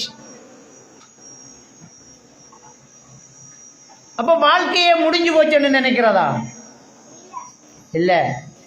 எனக்கு இன்னும் வாய்ப்புகள் இருக்குதுன்னு நினைக்கணும். எப்படி நமக்கு இன்னும் வாய்ப்புகள் இருக்கு, அடுத்த வாட்டி இதை விட அதிகமாக எடுப்பேன்ங்கிற நம்பிக்கை உங்களுக்குள்ள இருக்கும். இந்த முறை நீங்க ஒரு 30 மார்க்ஸ் எடுத்துட்டீங்கன்னு வைங்க, 30 மார்க்ஸ் கம்மி தான், குறைவு தான். ஆனா என்ன எடுக்கணும், என்ன நினைக்கணும், அது அடுத்த முறை இதை விட கூட எடுப்பேன்னு நினைக்க. வெற்றி எப்படி கொண்டாடுறது? 100 மார்க்ஸ் எடுத்தா வெற்றி கொண்டாடுறது, எல்லாத்திலையும் 100 மார்க்ஸ் அவங்களுக்கா வெற்றி. உண்மையான வெற்றி என்ன தெரியுமா? உண்மையான வெற்றி முதல் எக்ஸாமுக்கும் இந்த எக்ஸாமுக்கும் இடையில எத்தனை மார்க்ஸ் கூட எடுத்திருக்கோம்ங்கிறத வச்சு வெற்றி கொள்ளுங்க.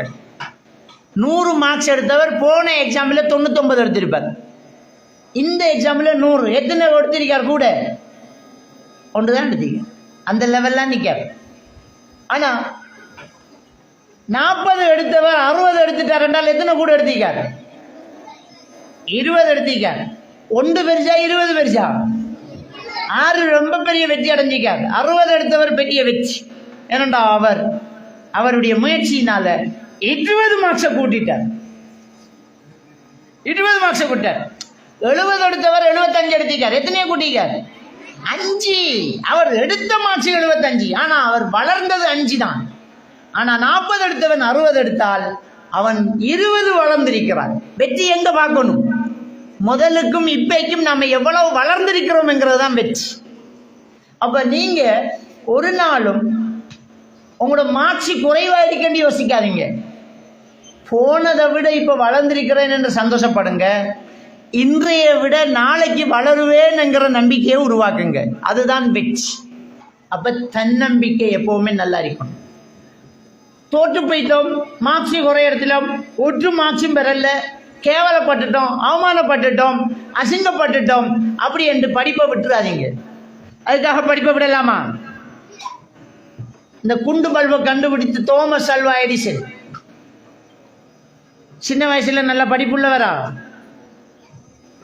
இல்ல இல்ல.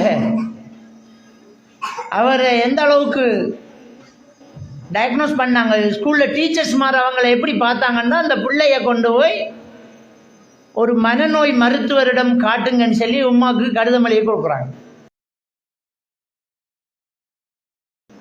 அந்த அளவுக்கு மந்தமானவராக இருந்தவர் தான் இன்னைக்கு நமக்கு வெளிச்சம் போட்டு அந்த குண்டு பல்பை கண்டுபிடிச்ச தோமஸ் அல்வா எடிசன். அவரு ஒரு தடவை 2 தடவை முயற்சி தோற்று போய் மனமுடைஞ்சு போயிருந்தா நாம் இன்னும் இருட்டில் தான் இருக்கணும். இந்த பல்பு அவருக்கு எத்தனை தடவைக்கு பிறகு பத்திச்சு?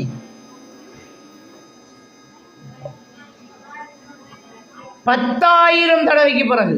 10,000 தடவைக்கு பிறகு 10,000 தடவைக்கு பிறகுதான் அவருக்கு பல்பு என்ன செய்யுது? சக்சஸ் ஆகுது. 10,000 தடவை ஒவ்வொரு முயற்சியும் தோற்று தோற்று போனா நம்மெல்லாம் அப்படியே கருகி பேத்துருவோம், மென்டலா பேத்துருவோம். அவர் நம்பிக்கையோடு இருந்தார். அடுத்த வாட்டி சரியாகும் என்று 10,000 தடவை சிந்திச்சிருக்கிறார் என்றால் நாமெல்லாம் எவ்வளவுக்கு முயற்சி குறைவானாக்களா இருக்கிறோம். நம்பிக்கையை கைவிடக்கூடாது. ஒவ்வொரு வாட்டியும் இது ஜெயிக்கும், இதுல வெற்றி பெறும், இன்னும் நம்ம வளரலாம், இதை கண்டுபிடிச்சிடலாம், இதை சாதிச்சிடலாம், செய்யலாம், நம்மளால முடியும், நமக்கு ஏலும் அப்படிங்கிற நம்பிக்கையை வச்சுக்கிட்டே இருந்தாங்க. ஸோ தன்னம்பிக்கை சரியா இருக்கணுமா இல்லையா? தன்னம்பிக்கை சரியா இருக்கணும். ஒரு நாளும் நீங்க தோற்றுடாதீங்க. நல்ல சூழலை உருவாக்குங்க. நீங்க இருக்கக்கூடிய சூழல்ல நல்லது சொல்லாத பிள்ளைகள், கெட்டித்தனம் இல்லாத பிள்ளைகள், அந்த பிள்ளைகளை நீங்க ஆளுங்க. அந்த பிள்ளைகளுக்கு நீங்க புத்தி சொல்லுங்க. நல்ல திறமை உள்ள பிள்ளைகள்கிட்ட நீங்க நெருங்குங்க. கூடுதலாக என்ன செய்யுங்க? நம்பிக்கையை வைங்க. எனக்கு முடியும் என்று சொல்லுங்க. எனக்கு முடியும், என்னால் ஏலும், நான் சாதிப்பேன். ஒரு நாளும் தோல்விகள் அவமானம் கிடையாது, அனுபவம். தோல்வி அவமானமா? விழுந்தா தானே எழும்பிக்கிட்டு போகலாம். உங்களுக்கு ஸ்கூல்ல முதல் வச்சு ஸ்போர்ட்ஸ் என்ன 3ஆம் ஆண்டுல தடை தாண்டி ஓட்டம். ஏன் டீச்சர்ஸ் மாதிரி அந்த விளையாட்டை வைக்கிறாங்கன்னு தெரியுமா? ஒரு கயிறை கட்டி வச்சு உங்களை ஓட விட்டா அந்த கயிறை கண்டு பயந்து நடுங்கி நின்றால் உங்களை வேற மாதிரி ஹேண்டில் பண்ணும். அந்த கயிறை தாண்டாம அப்படியே உங்களோட காலுக்குள்ள வச்சு இழுத்துக்கிட்டே ஓடினா உங்களை இன்னும் வேற விதமாக கையாளணும். அந்த கயிறை கண்டவுடன் தாண்டி போயிட்டே இருக்கிறீங்க என்றால் நீங்கள் வாழ்க்கையை எதிர்கொள்ள தயார் என்றது அர்த்தம். அப்போ உங்களுக்கு சின்ன வயசுல சொல்லித்தரது என்னென்றால், வாழ்க்கையில் இடைஞ்சல்கள் வரும், இடையூறுகள் வரும், பிரச்சனைகள் வரும், அங்கேயே நின்றாத, தாண்டி போயிட்டே இருங்கிறத. தோல்விகள் அனுபவம், அவமானம் இல்லை. வாழ்க்கையில் வர பிரச்சனைகள் உங்களுக்கு அனுபவமாகணும், அது உங்களுக்கு ஒரு சேலஞ்ச் ஆகணும், அதையும் தாண்டி போகணும், இதுவும் கடந்து போகும் என்று நினைக்கணும். உங்களால் முடியும் முடியும் முடியும் என்கிற நம்பிக்கையை 100% நீங்கள் சரியாக வச்சுக்கொள்ளணும். இந்த தன்னம்பிக்கை கண்டிப்பாக உங்களை எங்கேயோ ஒரு இடத்துல கொண்டு போய் செய்யும். சரியா பிள்ளைகள்? ரைட். இப்போ நம்ம ஆரம்பத்திலிருந்து சொல்லி தந்த விஷயங்களில் ஒவ்வொன்றா நோட் பண்ணோம். முதல் இஹ்லாஸ் இருக்கணும் நமக்கு, அதாவது நாம் என்ன ஆக போகிறோம்ங்கிற நம்பிக்கை நம்மக்கிட்ட கரெக்டாக இருக்கும். ரெண்டாவது என்ன செய்யக்கூடாது? ஃபோன் பாவிக்கக்கூடாது, கார்ட்டூன் படம் பார்க்கக்கூடாது, புத்தகம் வாசிக்கணும், கண்டிப்பாக வாசிக்கணும், நல்ல புத்தகங்களை வாசிக்கணும். அடுத்தது ஹோம்ஒர்க் செய்கிறது, எழுதுறது, பயிற்சி களத்தில் ஈடுபடுறது, செயல்முறையில் நல்லா இருக்கணும். அடுத்தது என்ன பார்த்தோம்? அடுத்தது என்ன? நல்ல நட்புகள் இருக்கணும். நமக்கு நல்ல நட்புகள் இருக்கணும். நம்பிக்கையை நல்லா என்ன செய்யணும்? வச்சுக்கொள்ளணும். அப்படிங்கிறத நாங்கள் என்ன செய்கிறோம்? பார்க்குறோம். கண்டிப்பாக தொழுகையில் பேணுதலாக இருங்க. நிச்சயமாக தொழுகை என்பது ஞாபக சக்தியை அதிகப்படுத்தும். குர்ஆன்ல அல்லாஹ் சொல்றான், இன்ன ஸலாத்த தன்ஹா அனில் ஃபஹ்ஷாஇ வல் முன்கர். நிச்சயமாக அந்த தொழுகை மானக்கேடான விடயங்கள், பாவங்கள்லேருந்து உங்களை பாதுகாக்கும். அதே மாதிரி தான் டாக்டர்ஸ்மார் சொல்கிறாங்க. Doctor Keith Moore the textbook of basic of cell biology என்ற புக்கில் எழுதுகிறார், ஒரு மனிதனுடைய நெற்றி புவியீர்ப்பு விசையோடு நேரடியாக தாக்கம் செலுத்தும் போது அவனுக்குள்ள பாசிட்டிவ் தாட்ஸ்கள் அதிகமாகும், நல்ல எண்ணங்கள் அதிகமாகும். அதாவது தொழும்போது சுஜூது செய்கிறோம், சுஜூது செய்யும் போது நெற்றி புவியீர்ப்பு விசையோடு நேரடியாக தாக்கம் செலுத்துது. அந்த தாக்கம் ஆளுக்கு கூட செலுத்து, அவர்கிட்ட ஒழுக்க மாண்புகள் ஏற்படும், பாசிட்டிவ் தாட்ஸ் ஏற்படும். அதைத்தான் அல்லாஹ் குர்ஆன்ல சொல்லான், தொழுகையாளிகள் பாவங்கள்ல இருந்து தப்பிக்குவாங்க, அவங்கள அது பாதுகாக்கும்ங்கிறது சயின்டிஃபிக்கலாக நிரூபிக்கப்பட்ட ஒரு விடயம். அல்லாஹ் திருக்குர்ஆன்ல சொல்ல ஒரு விடயம். தொழுகையை மிஸ் பண்ணிடாதீங்க. 7 வயசுக்கு பிறகு நீங்கள் கண்டிப்பாக தொழுகை ஆகணும். டெய்லி வாசிங்க, ஏதாவது எழுதுங்க, நல்ல நட்புகளோடு இருங்க. சில வகுப்பில் கெட்டித்தனம் இல்லாத பிள்ளைகளை ஒதுக்கி ஓரமாக்காதீங்க, அதுக்கு சொல்லி கொடுக்க பாருங்க. அல்லாஹ் தஆலா உங்களுக்கு நல்ல ஒரு வெற்றியை தருவார். சரிதானே? ரைட். இப்போ சார் 6ஆம் வகுப்பு, 5ஆம் வகுப்பு, 4ஆம் வகுப்பு, 3ஆம் வகுப்பு, 2ஆம் வகுப்பு, 1ஆம் வகுப்பு, இவ்வளோ வெறும் எழுமணும். 6ஆம் வகுப்புக்கு கீழ்பட்டாக்கள் ஆசிரியர்கள் அவங்களை கைட் பண்ணுவார்.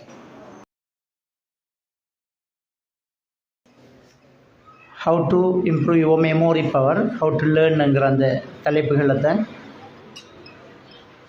உங்களுக்கு எடுத்திருந்தோம். அது உண்மையிலே இந்த சின்ன பிள்ளைகளை கண்ட உடனே எனக்கு அதை வச்சுக்கிட்டு அந்த பாடங்கள் விளங்காது அவங்களுக்கு. அதனால் அவங்களுக்கு ஏற்ற மாதிரி ஒரு சில விஷயங்களை பேசி அவங்கள அனுப்பியிருக்கு. ஏன்னா அவங்கள வச்சு நீங்களே பார்த்துருப்பீங்க, அவங்கள வச்சு பேசும்போது அது பாட்டு கொண்டு விளையாடிட்டு இருக்கும், காய்ச்சிக்கிட்டு இருக்கும். நமக்கு அது பெரிய ஒரு டிஸ்டர்ப். அதில் கெப்பாசிட்டி அவ்வளோதான். அதுகளுக்கெல்லாம் இப்படியான ஒரு லெக்சரிங் முறையில் அவங்களுக்கு விளையாட்டு மூலமாக தான் அவங்களுக்கு படிப்பிச்சு கொடுக்குறது. விளையாட்டு அவங்களோட ஆசிரியர் இறங்கி நின்று கையெழுத்தை வச்சு வெரி குட் பண்ணி அதை அப்படி தான் அவங்கள செய்கிறது. அவங்களுக்கு முடிஞ்சு போச்சு. நான் வந்தோடனே இந்த மக்களை பார்த்துட்டு பிரின்சிபல்கிட்ட சொல்லிட்டேன், இது நம்ம கொஞ்ச நேரத்தில் அவங்கள அனுப்பிவிடுவோம். பெரியவங்க உங்களுக்கு படிப்பில் நல்ல ஒரு இலக்கை அடையணுமாக இருந்தால் நான் அவங்கள வச்சு நான் சொன்ன மாதிரி சப்ஜெக்டிவ் ஒப்ஜெக்டிவ் என்று 2 விஷயம் இருக்குது. ஒப்ஜெக்டிவ்ங்கிறது புறவலய காரணிகள். ஒப்ஜெக்டிவ்ங்கிறது புறவலய காரணிகள். இப்போ நான் பேசிட்டிருக்கிறது ஒரு ஒப்ஜெக்டிவ், இதுக்கு சவுண்டு கொடுத்து மைக்கு வச்சு பேசுகிறது ஒரு ஒப்ஜெக்டிவ். உங்களோட புக்கில் ஹெட்டிங் அதில் அண்டர்லைன் பண்ணிக்கிறது, ஹைலைட் பண்ணிக்கிறது, பெரிய எழுத்தில் எழுதியிருக்கிறது, கலர் பண்ணியிருக்கிறது, அதில் ஒரு ஃபிக்சர் தந்திக்கிறது, இதெல்லாம் ஒப்ஜெக்டிவ். அதை சொல்கிறது புறவலய காரணிகள். உங்கள்கிட்ட தர டியூட் புக்ஸ் இதெல்லாம் வந்து ஒரு ப்ராஜெக்டரை வச்சு ஒரு சார் படித்து தரார் என்றால் அது வந்து ஒப்ஜெக்டிவ். எல்லாருக்கும் ஒன்றாக இருக்கும், அது சமன். நீங்கள் எல்லாரும் ஒரு விஷயத்தான் கேட்குறீங்க, ஒப்ஜெக்டிவ். அதில் ஒரு சைக்காலஜிக்கல் விஷயம் இருக்கு. என்னென்னா அந்த ஒப்ஜெக்டிவை மைண்டில் படுற மாதிரி டிசைன் பண்ணினால் நல்லா படிக்க இயலும். மைண்டில் படுற மாதிரி அந்த ஒப்ஜெக்டிவ் எடுக்கணும். எப்படி அந்த மைண்டில் படுற மாதிரி ஒப்ஜெக்டிவ் எடுக்கிறேன்றால், எது ரொம்ப முக்கியமோ அதை வந்து மற்ற எல்லாத்தையும் விட வித்தியாசமாக இருக்கும். இப்போ உதாரணமாக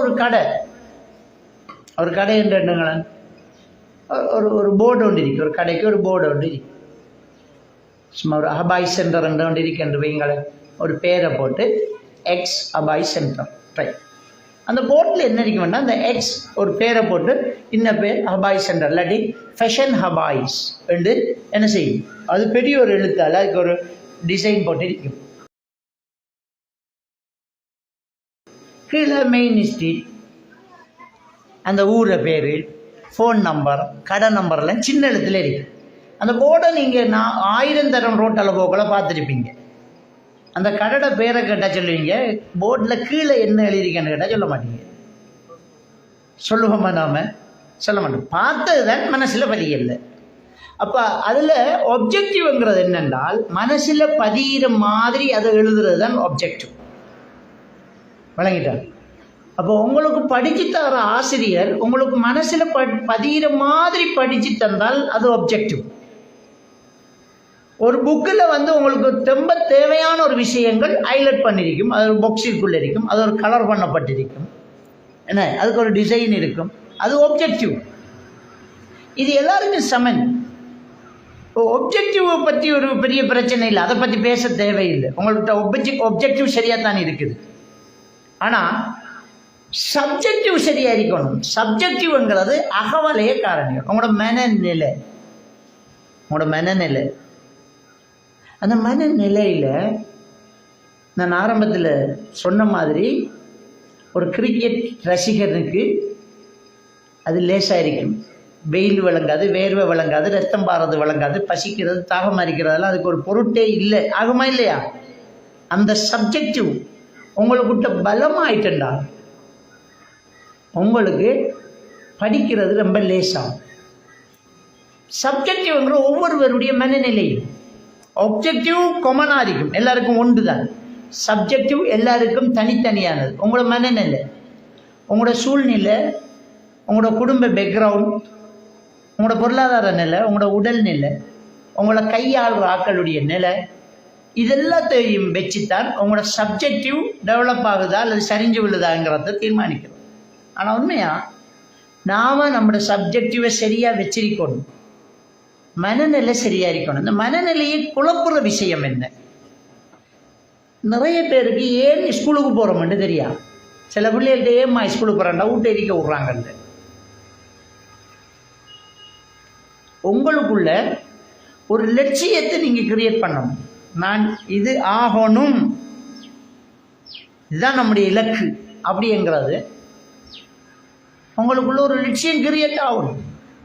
ஒரு ஸ்கூலில், அங்கே வெட்டிகுலோ சைட்டில் ஒரு ஸ்கூலில் ஒரு மோட்டிவேஷன் ப்ரோக்ராம் ஒன்று பெரிய ஏற்பாடு ஒன்று நடந்துருந்துச்சு. அதில் வளவாளராக நானும் அழைக்கப்பட்டிருந்தேன். இன்னொரு டாக்டர், ஒரு ஹிந்து டாக்டர், ஒரு கிழக்கு மாகாணத்தில் ஒரு ஃபேமஸான ஒரு டாக்டர், அவங்களையும் கூப்பிட்டுருந்தாங்க. ஒரு மோட்டிவேஷன் ஸ்பீச்சுக்கு அவங்கள கூப்பிட்டுருந்தாங்க. அவங்க பேசினதே அவங்களோட ஹிஸ்ட்ரியை தான் பேசினாங்க. எனக்கு முன்னாடி அவள் தான் பேசினான். அவள் சொன்னது இந்த சப்ஜெக்டிவ் கனவுகான்.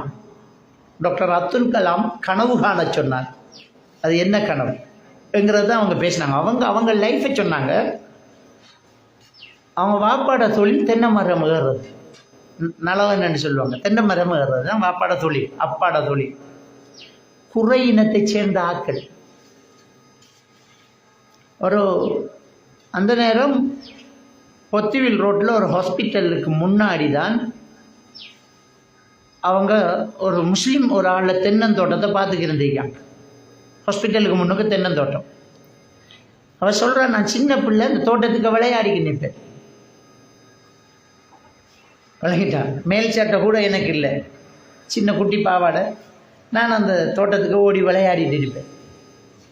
விளையாடிட்டு இருக்கக்குள்ள அந்த டாக்டர் காரில் வந்து இறங்குவாங்க. ஒரு பொம்பளை டாக்டர் காரில் வந்து இறங்குவாங்க. அந்த கார் கதவை திறந்துறதுக்கு நேசு வரும், அவங்களோட பேக்கை தூக்குறதுக்கு நேசு வருவாங்க. அந்த நேரம் அவங்களுக்கு கொடை பிடிச்சிட்டு போவாங்களாம். காரில் இருந்து ஹாஸ்பிட்டல் வரைக்கும் கொடை பிடிச்சிட்டு போவாங்களாம்.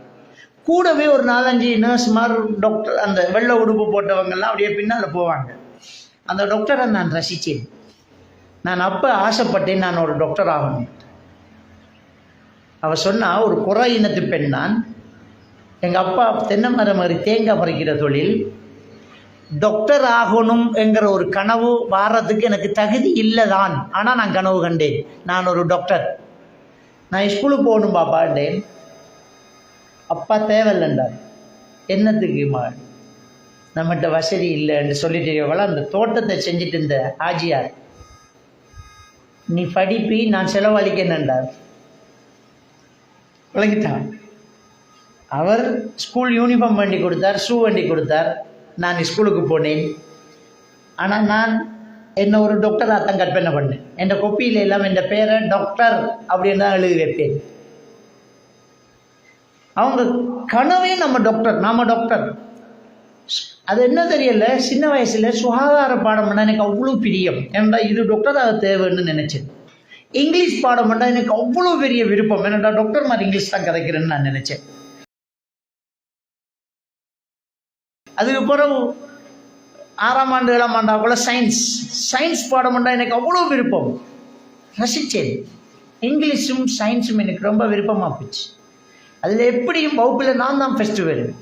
அந்த பாடத்தில் ஒரு சின்ன டவுட் இருந்தால் எனக்கு தூக்கம் பெறாது. அதை கிளியர் பண்ணாமல் நான் தூங்கவே மாட்டேன், நான் ஒரு டாக்டர்ங்கிறதுனால. அப்படியே வெறித்தனம் கொண்டு படித்து ஒரே தடவையில் யூனிவர்சிட்டி கிடச்சி, யூனிவர்சிட்டியில் முடித்து, அதுக்கப்புறம் விஓஜி முடித்து இந்த அளவுக்கு வந்து நின்று உங்களுக்கு முன்னால் நான் பேசிட்டு இருக்கிறேன் என்றால் நான் கனவு கண்டது தான் காரணம். ஒரு விஓஜி பெண் டாக்டர், பேர் சொல்ல விரும்பல. ஏன் சொன்னால் சுப்ஹானல்லாஹ், ஒரு ஆளுடைய மனசில் ஏற்படக்கூடிய ஒரு கனவு பலமானால், அது கான்கிரீட் மாதிரி உறுதியானால் கண்டிப்பாக நம்ம சாதிப்போம். கண்டிப்பாக முடியும். முடியாது என்று எதுவுமே கிடையாது. இங்கிலீஷில் சொல்லுவாங்க, impossible is say I am possible. அம்மாங்க இம்பாசிபிள்ங்கிற அதே ஸ்பெல்லிங் தான் ஐ எம் பாசிபிளுக்கு. புரிஞ்சுதா? இம்பாசிபிள் என்று எழுதிட்டு அதை திருப்பி வாய்ச்சி பாருங்க, ஐ எம் பாசிபிள் தான் அங்கே இருக்குது. அதான் சொல்லுவான், impossible is say I am possible. அதுவே சொல்லுது எனக்கு ஏழுமண்டு, உனக்கே இயலாது. முடியும், முடியும், என்னால் முடியும் அப்படின்னு நினைக்கணும். நிச்சயமாக சாதிக்கலாம். நபிகள் நான் ஸல்லல்லாஹு அலைஹி வஸல்லம் அவங்க சொன்னாங்க, இஹ்ரிஸ் அலா மா யன்ஃபஉக், உனக்கு பிரயோசனம் தர்றதுல பேராசைப்படு. வலா தஅஜஸ், முடியாதுன்னு நினைச்சிடாது. முஸ்லீமில் வர ஹதீஸ். முடியாதுன்னு நினைச்சிடாது, பேராசைப்படு, சாதிச்சுக்கோ, உனக்கு முடியும். இஹ்ரிஸ் அலா மா யன்ஃபஉக் வலா தஅஜஸ் வஸ்தஈன் பில்லாஹ், அல்லாஹ் கிட்ட உதவி தேடு, பலகீனப்பற்றாத, தொடர்ந்து செஞ்சுட்டே, ஒரு நாள் சோர்ந்து வைத்திராது. அப்படின்னு தான் நபிகள் நாயகம் ஸல்லல்லாஹு அலைஹி வஸல்லம் சொல்றாங்க. ஒரு நாள் முடியாதுன்னு நினைக்காதீங்க, முடியும், என்னால் ஏலும், என்னால் ஏலும், நான் சாதிப்பேன் அப்படிங்கிற கனவு உங்களுக்கு எப்பவுமே இருக்கும். சாதிங்க. நான் சொல்றேன், உங்களுக்குள்ள உங்களையே நீங்க தாழ்த்தக்கூடிய சில விஷயங்கள் இருக்கு. எனக்கு மேத்ஸ் நல்லா வரல, எனக்கு சயின்ஸ் நல்லா வரல, எனக்கு இங்கிலீஷ் சுத்தமாக வராது, எனக்கு இது ஏழுது இல்லை, எனக்கு என்னமோ தெரியாது, எனக்கு அப்படி நடக்குது இல்லை, இப்படி நடக்குது. அப்படி சொல்லாதீங்க. உங்களுக்கு ஏழும், உங்களுக்கு முடியும், உங்களால் ஏழும் என்று நினைங்க. உங்களால் ஏழும். நீங்கள் டாக்டர் சாக்கிர் நாய்க்கு ஸ்பீச் கேட்டிக்கலாம். டாக்டர் சாக்கிர் நாய்க் அவர் ஒரு ஸ்கின் டாக்டர். அவர் ஆனால் மதங்கள் பற்றி ஒரு ஆய்வு, வேர்ல்டுலேயே ரொம்ப ஃபேமஸான ஒரு டாக்டர். அவர் வேர்ல்டுலேயே நம்பர் 1 ஸ்பீக்கர்களில் ஒரு ஆள் அவர். ஆனால் உண்மையிலே அவர் திக்குவாய் உள்ளவர். நம்ம எத்தனை பேர் தெரியும் அவருக்கு திக்குவாய்? அவரை தனியாக சந்திச்சு, நான் மக்காவில் அவரை தனியாக சந்திச்சு பேசினேன். ஹரத்தில் பக்கத்தில் தோழிட்டு இருந்தார். தனியாக பேசி திக்குறாரு, கொன்னேன். ஆனால் மேடையில் என்ன சார் இவ்வளோ சூப்பராக பேசுகிறீங்களே, மைக்கை பிடிச்சா எனக்கு வந்துக்கிட்டே இருக்கு, மைக்கை பிடிச்சா எனக்கு வந்துக்கிட்டே இருக்கு. அதாவது அவர் ஒரு திக்குவாயாக இருந்து ஒரு ஸ்பீக்கராக இருக்கணும்னு ஆசைப்பட்டார். மக்களுக்கு ஒரு ஸ்பீச் பண்ணணும்னு ஆசைப்பட்டார். அந்த ஆசை அவரை வளர்த்துருக்கு பாருங்க. மூசா அலைஹிஸ்ஸலாம் திக்குவாய், அல்லாஹ் தூதரா தெரிஞ்சவனா எனக்கு திக்குவாய், நான் எப்படி பேசுறேன், போய் பேசி போவேன், நம்பிக்கையோடு போகிறேன், பேசுகிறேன். எவ்வளோ பெரிய சிறந்த நபிமார்கள் வரிசையில் குர்ஆனில் அதிகமாக சொல்லப்பட்ட ஹிஸ்ட்ரி அவருடைய ஹிஸ்ட்ரி. ஒரு திக்குவாய். அப்போ நமக்கு முடியாதுன்னு எதையுமே வைக்கக்கூடாது. முடியும், சாதிப்பேன், என்னால் ஏலும் அப்படின்னு நினைக்க. எனக்குள்ள திறமை இருக்கு, என்னால் ஏலும், நான் சாதிப்பேன் என்று நினை. முடியாதுன்னு நினைக்காது, எனக்கு ஏழுமென்று நினை, எனக்கு முடியுமென்று நினைங்க. உங்களால் சாதிக்கலாமென்று கனவு காணுங்க.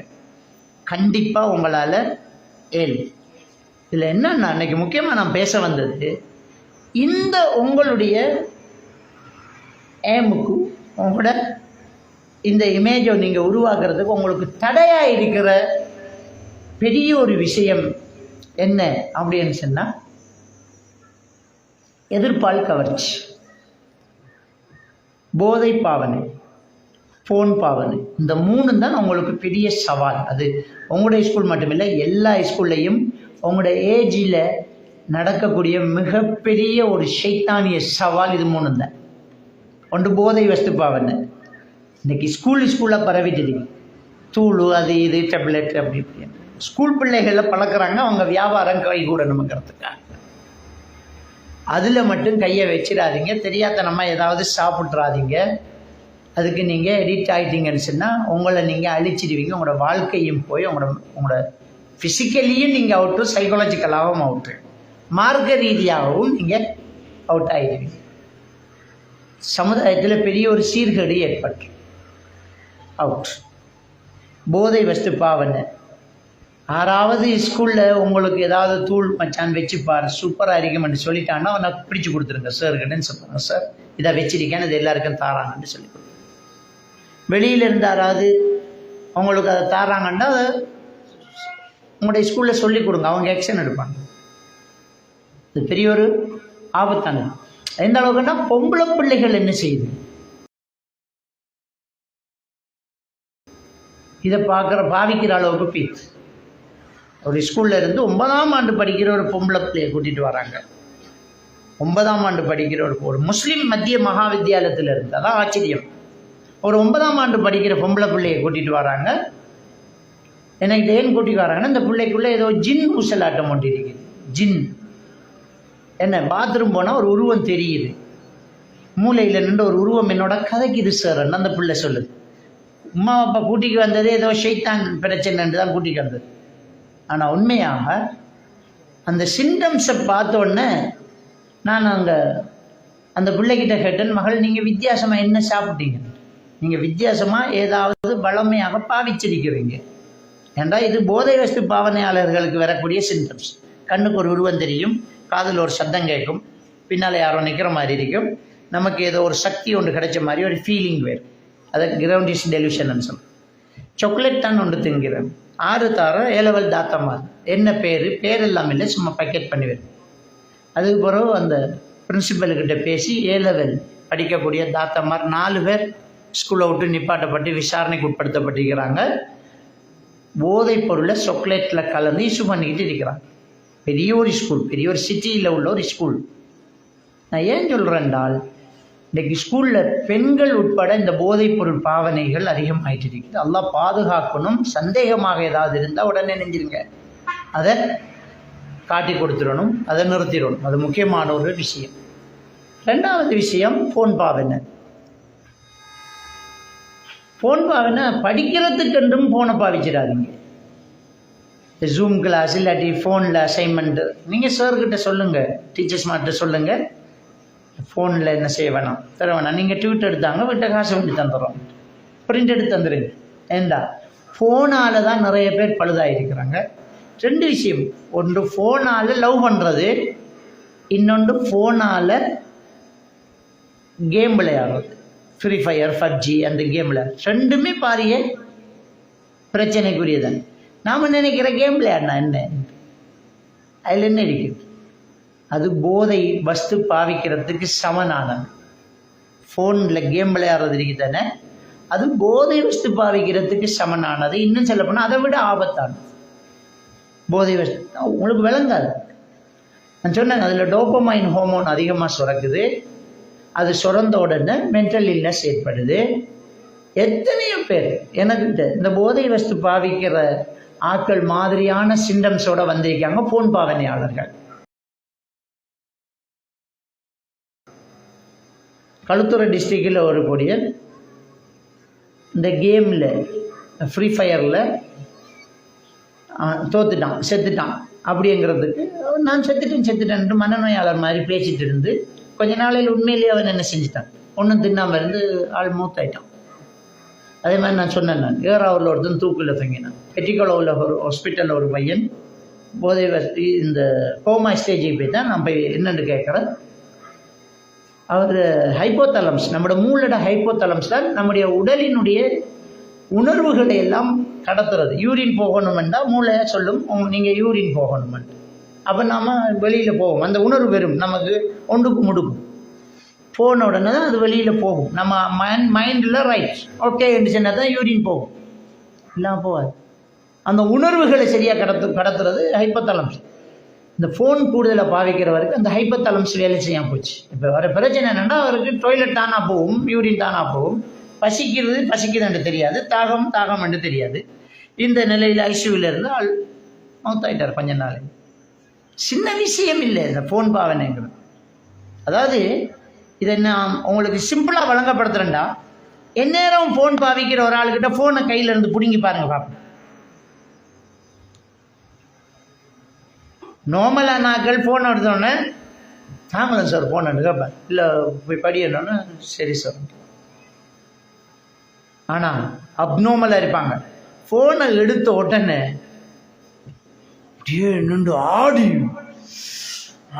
மேசை உடைப்பான். பாப்பா என்றும் விளங்காது, ஆசிரியர் என்று விளங்காது, பிரின்சிபல் என்று விளங்காது, உம்மா என்று விளங்காது, பைத்தியம் பிடிச்சி ஆடி ஒரு பே பிடிக்கிறேன்னு சொல்கிற, ஜின் பிடிக்கிறேன்னு சொல்கிற தெரியுமா, அது மாதிரி அவருடைய பிஹேவியர் மாறும், அப்நார்மல் ஆகுவார். அப்போ விளங்குதா அவர் மனநிலை பாதிக்கப்பட்டுட்டார். ஃபோனை கையிலேருந்து பறித்த உடனே அவர் அப்நார்மல் ஆகுவார். இவங்களுக்கெல்லாம் வெளிநாட்டில் டோபமைன் ஃபாஸ்டிங் சென்டர் என்று ஒரு ரீஹபிலிட்டேஷன் சென்டர் வச்சுக்காங்க. ஃபோன் எடிட் ஆன பிள்ளைகள் அங்கே சேர்த்து விடுவாங்க. அங்கே என்ன ட்ரீட்மெண்ட்னா, ஃபோன் இல்லாமல் 7 மாதத்துக்கு சும்மா உள்ளுக்கு வச்சுக்கிறேன், ஃபோன் இல்லை. அந்த டோபமைன் ஹோமோனை கண்ட்ரோல் பண்ணுறது, அதான் டோபமைன் ஃபாஸ்டிங் சென்டர் ஆன்சர். அப்போ இது ஒரு மனநோய். ஃபோன் பாவிக்கிறது, இந்நேரம் ஃபோன் பாவிக்கிறதுங்கிறது. சிலருக்கு வாட்ஸ்அப்பில் சட் பண்ணிக்கிட்டே இருக்கணும், சிலருக்கு லைக் பண்ணணும், சிலர் கமெண்ட்ஸ் பண்ணணும், சிலர் ஸ்டேட்டஸ் போடணும். பொம்பளை பிள்ளைகள் ஸ்டேட்டஸ் போடுறாங்க, ஆம்பளை பிள்ளைகள் ஸ்டேட்டஸ் போடுறாங்க. என்னத்துக்கு? அவ்வளோ நேரத்துக்கு எவ்வளோத்தை வாசிக்கலாம், எவ்வளோ சொற்களை பாடமாக்கலாம், எவ்வளோ நாம் மெட் செய்யலாம், எவ்வளோ நம்ம தியரிகளை பாடமாக்கலாம், எத்தனை பாஸ் பேப்பர் செய்யலாம். ஏன் நம்ம அந்த வேலையை செய்யலாம்? அப்போ நம்மளுக்கு அந்த ஃபோன் தேவையில்லை. ஃபோன் பாவீங்க, நீங்கள் ஒரு டிகிரி முடிங்க, யூனிவர்சிட்டி போங்க, ஃபோன் பாவீங்க.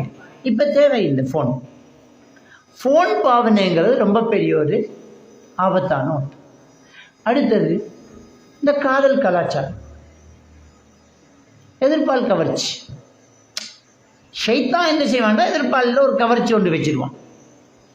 அது நம்மளோட படிப்பு கிடிப்பு எல்லாத்தையும் கெடுத்து குட்டிச்சு வராது. அல்லாஹ் குர்ஆன்ல சூரா அல் ஹதீதில் 22வது வசனத்தில் சொல்லிட்டான், மா அஸாப மின் முஸீபத்தின் ஃபில் அர்தி வலா ஃபீ அன்ஃபுஸிக்கும் இல்லா ஃபீ கிதாபின் மின் கப்லி அன் நப்ரஹா. உங்களை படைக்கிறதுக்கு முன்னாடியே உங்களுக்குள்ள என்ன நடக்கும்ங்கிறத அல்லாஹ் எழுதி வச்சுட்டான். ஏன் அவதிப்படுறீங்க? இன்னாருக்கு இன்னாருங்கிறத அல்லாஹ் ஏற்கனவே எழுதிட்டான். எப்போ நடக்கும், எப்படி நடக்கும், எங்கே நடக்குங்கிறத அல்லாஹ் எழுதிட்டான். அவசரப்பட்டு ஹராமாக எடுத்துடாது, நிதானமாக இருந்தால் ஹலாலாக கிடைக்கும். இது எனக்கு தான்ங்கிறது அல்லாஹ் எழுதியிருந்தால் எனக்கு கிடைக்கும். என்கிட்ட கையில் காசு இல்லாட்டி ஹதியாவாக கிடைக்கும். ஆனால் நான் அவசரப்பட்ட களவெடுத்து கிடைக்கும். ஆனால் வாழ்க்கை பூரா இது ஹராமாக இருந்து உழைக்கும். வாழ்க்கையை நாம ஏன் அப்படி அவசரப்படுவோம்? ஒரு மதத்தில் இருக்கிற இலை கூட அல்லாட நாட்டத்தில் இல்லாம கீழே விழாதுங்கிற ஈமானிய நம்பிக்கை கொண்டவர்கள் நாங்கள். எதுக்கு அவசரப்படணும்? எதுக்கு தவறு செய்யணும்? ஒரு நாளும் பாவம் செய்யாது, தவறு செய்யாது. ஒரு ஆணும் பெண்ணும் தனிச்சிருந்தால் மூன்றாவது ஷைத்தான். நமக்கு நம்மளை நம்பிக்கை வச்சாலும் அது ஷைத்தானுடைய வேலை தான். ஒரு ஆணும் பெண்ணும் தனிச்சிருந்தா மூன்றாவது ஷைத்தான். நம்ம ஆரம்பிக்கும் போது நான் மார்க்கத்தோடு இருப்பேன், இது ஒரு ஃப்ரெண்ட்ஷிப் மட்டும்தான் அப்படின்னு நினைப்போம். அப்படி ஒரு ஃப்ரெண்ட்ஷிப் தேவையில்லை. அது ஆம்பளைக்கு ஆம்பளை, பொம்பளைக்கு பொம்பளை தான் ஃப்ரெண்ட்ஷிப். அது எப்படி ஆம்பளையும் பொம்பளையும் தனியாக இருக்கிறது பேசுறது ஃப்ரெண்ட்ஷிப்ங்கிறது? நீங்கள் எப்படி ஃப்ரெண்டாக இருப்பீங்க சொல்லுவாங்க. அது சிஸ்டர் மாதிரி, தங்கச்சி மாதிரி.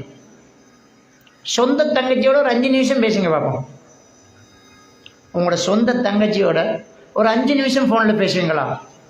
தங்கச்சி சில நேரம் ஃபோன் பண்ணுவா, என்ன பாப்பா சொன்ன பெறட்டும், வை,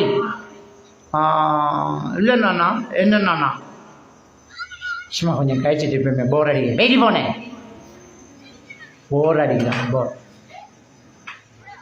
தங்கச்சியோட அவ்வளோதான் பேசலை நம்மளால். ஆனால் தங்கச்சி மாதிரி என்றால் மணித்தியால கணக்கெல்லாம் பேசலாம். தங்கச்சி மாதிரி நானாவோட அவ்வளோதான் பேசலாம். நானா மாதிரியான மணித்தியால கணக்கில் பேசுகிறோம். அப்போ இது நம்மளை நம்ம ஏமாத்துறதா இல்லையா? Friendship and, sister and, boy friend, girl friend நம்மளை நம்ம ஏமாத்துறோம். எப்படி உங்களால் அவ்வளோ நேரம் பேச முடியுது என்றால் ஷைத்தான் உங்களுக்கு ஒரு சுகத்தை தந்திருக்கிறான். அவ்வளோ ஷைத்தான் உங்களுக்கு ஒரு சுகத்தை தந்துட்டான், உங்களை ஏமாற்றிட்டு இருக்காங்க. அதில் ரொம்ப கவனமாக இருக்கும். ஒரு நாளும் இந்த பழக்கம் நம்மகிட்ட வந்துடக்கூடாது. எதிர்ப்பால் கவர்ச்சி கோட்பாட்டு தத்துவம். அதில் இன்னொரு முக்கியமான ஒரு விஷயம் யோசிங்க. எப்போவுமே ஒரு நல்ல ஒரு சிந்தனை உங்களுக்குள்ளே இருக்கணும். உங்களை இந்த உலகத்தில் ஆம்பளையோ பொம்பளையோ மகன் உங்களை ஒரு ஆள் நேசிக்கிது விரும்புதென்றால் உங்களை பார்த்து, உங்களை பழகி, உங்களோட ஏதாவது திறமையை கண்டு அல்லது உங்களோட ஏதாவது குறையை கண்டு அனுதாபப்பட்டு இப்படி தான் ஒரு ஆள் நேசிக்கும். உங்களை கண்டதால தானே நேசிக்கும். உங்களை காணாமல் ஒரு ஆள் நேசித்து அது எவ்வளோ உன்னதமானது. நம்மளை ஒரு ஆள் நேசிச்சிருக்கு, நம்மளை காணாமல் நாம் யாருன்னு தெரியாமல், ஆம்பளையா பொம்பளையா, கருப்பா வெள்ளையா, சிவப்பா குருடா செவிடா மொடமா எதுவுமே தெரியாமல் நம்மளை நேசித்தது நம்மளோட உமாவும் பார்ப்போம். நம்ம தாயில கருவறையில் உருவான உடனே நான் தான் இருக்கேன்னு எங்கள் உமாவுக்கு தெரியாது, எங்கள் பாப்பாவுக்கு தெரியாது. பிள்ளை வயிற்றில் உமா உசுரை விட்டு நேசிப்பா. பாப்பா தலையில் சுமக்கிறார், உமா வயிற்றில் சுமக்கிறாங்க, நம்மளை நேசிக்கிறாங்க. நம்மளுக்காக வேண்டிய சிலதை தின்ன மாட்டாங்க, சிலதை திம்பாங்க, சிலதை தள்ளி வைப்பாங்க, குனிய மாட்டாங்க, நிமிர மாட்டாங்க, ஹார்ட் ஒர்க் பண்ண மாட்டாங்க, பக்குவமாக இருக்க பார்ப்பாங்க. பாப்பா ஓடி ஓடி உழைப்பார். புள்ள பிறக்க போகுது, ஒரு தொட்டில் வெட்டணும், புள்ள பிறக்க போகுது, வீட்டில் ஒரு ஃபேன் இருக்கணும். அப்போ பிள்ளைக்காக அவர் உழைக்கார். ஆறு பிள்ளை, என்ன பிள்ளை தெரியா பிள்ளை. நாம் எப்படி பிறந்தாலும் நம்மளை விட மாட்டாங்க. கண் தெரியாமல் பிறந்தா தூக்கி எறிவாங்களா, கால் கை இல்லாமல் பிறந்தா தூக்கி எறிவாங்களா, கருப்பாக பிறந்தா வீசிடுவாங்களா, மற்றவன் ஏதாவது குறை இருந்தால் தள்ளி வச்சுட்டு போவான், அவனோட பேசலோடு கண்டுருவான், விட்டுருவாள். ஆனால் அம்மாவும் பாப்பாவும் விட மாட்டாங்க, நம்மளை ரொம்ப நேசிப்பாங்க. நம்ம குறையோட பிறந்தா இன்னும் அதிகமாக நேசிப்பாங்க. பிள்ளைக்கு கண்ணு இல்லை, நான் எப்படி இந்த பிள்ளையை விட்டு கொடுப்பேன்னு. நம்மளை காணாமல் நேசித்தவங்க நமக்காக வேண்டி எந்த ஒரு பிரயோசனம் இல்லாமல் சிரமங்களை தாங்கியவர்கள்.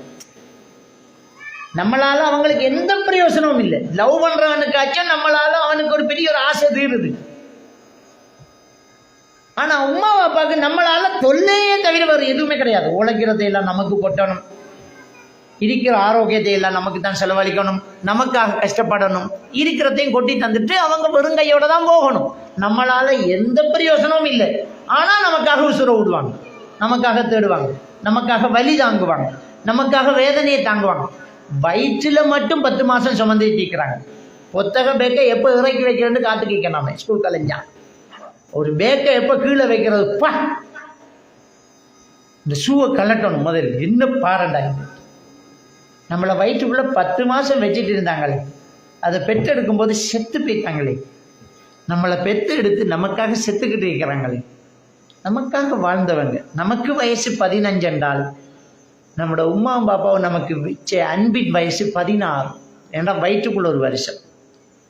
16 வருஷமாக நேசித்த தாய் தகப்பனை விட்டுப்பட்டு ஒரே மாதம் ஒரே வருஷம் நேசித்த ஒருத்தனோட ஒருத்தி ஓடி போகிறான்டா, உலகத்தில் இணை வைத்தலுக்கு அடுத்து ஆகப்பெரிய ஒரு துரோக செயல் இதுவாக தான் இருக்கும்.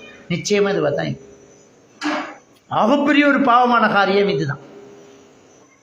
அதே மாதிரி தான் ஒரு ஆம்பளை ஒரு பொம்பளையோட ஓடி போகிறான்டா, அவன் தான் உலகத்திலே அல்லாஹ்க்கு இணை வைக்கிறதுக்கு அடுத்தபடி பெரிய ஒரு மோசமான பாவத்தை செய்கிறான்.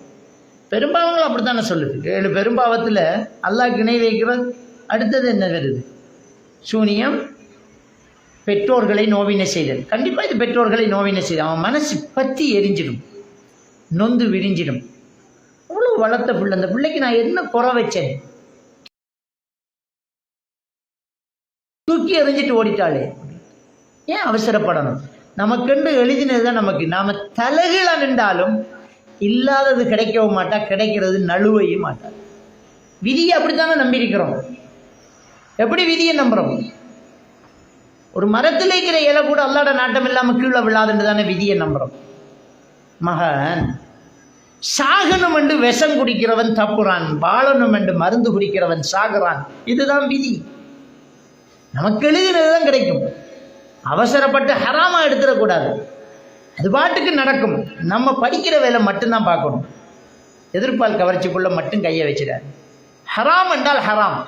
இது துரோக செயல், இது பாவச் செயல் கூடாது. அந்த எண்ணம் உங்களுக்குள்ள வந்து அவங்களோட சப்ஜெக்டிவ் பழுதாகும். அந்த எண்ணம் வந்துட்டுன்றால் உங்களோட சப்ஜெக்டிவ் அவுட். அந்த சப்ஜெக்டிவில் நீங்கள் ரொம்ப பெரிய ஒரு பாவத்தை பண்ணுறீங்க, விட்டுருங்க. உங்களோட முழு எண்ணமும் படிப்பாக இருக்கணும். படிக்கணுங்கிறது மட்டும்தான் உங்கள் கவனத்தில் இருக்கணும். இதுக்கு முன்னே உங்களுக்கு எதிர்பால் கவர்ச்சி வந்திருந்தாலும், இந்த காதலுங்கிற அந்த நோய் வந்திருந்தால், ஆரம்பத்தில் ஷைத்தான் உங்களுக்கு என்ன தருவான் தெரியுமா? வீட்டை ஏற்றுக்குவாங்க, சமாளிக்கலாம், சரி வரும். அல்லது லவ் இல்லை ஃப்ரெண்ட்ஷிப். எப்படி ஃப்ரெண்ட்ஷிப் வைப்பேன்? எப்படி வைக்கலாம்? அனுமதி இல்லையே. எப்படி ஃப்ரெண்ட்ஷிப் வைக்கிறது? வைக்கல. உங்களுக்கு நேற்று ஸ்கூலுக்கு வரல, நேற்று நடந்த பாடத்தை உங்களோட கொப்பியில் எழுதணும் அப்படின்னு சொன்னால் நீங்கள் என்ன செய்யணும்? உங்களோட வகுப்பில் இன்னொரு ஆம்பளை பிள்ளைகிட்ட போய் நேற்று ஸ்கூலுக்கு போன மச்சான் கொப்பியை தாண்டு வேண்டி எழுதணும். பொம்பளை பிள்ளையோட விட்ட போகப்படாது. பொம்பளை பிள்ளையோட விட்ட போய் அழகாக கதைக்குது, நேற்று ஸ்கூலுக்கு வரல, கொஞ்சம் மேத்ஸ் கோப்பியை தாங்கலை, சயின்ஸ் கோப்பியை கொஞ்சம் தாங்கலை.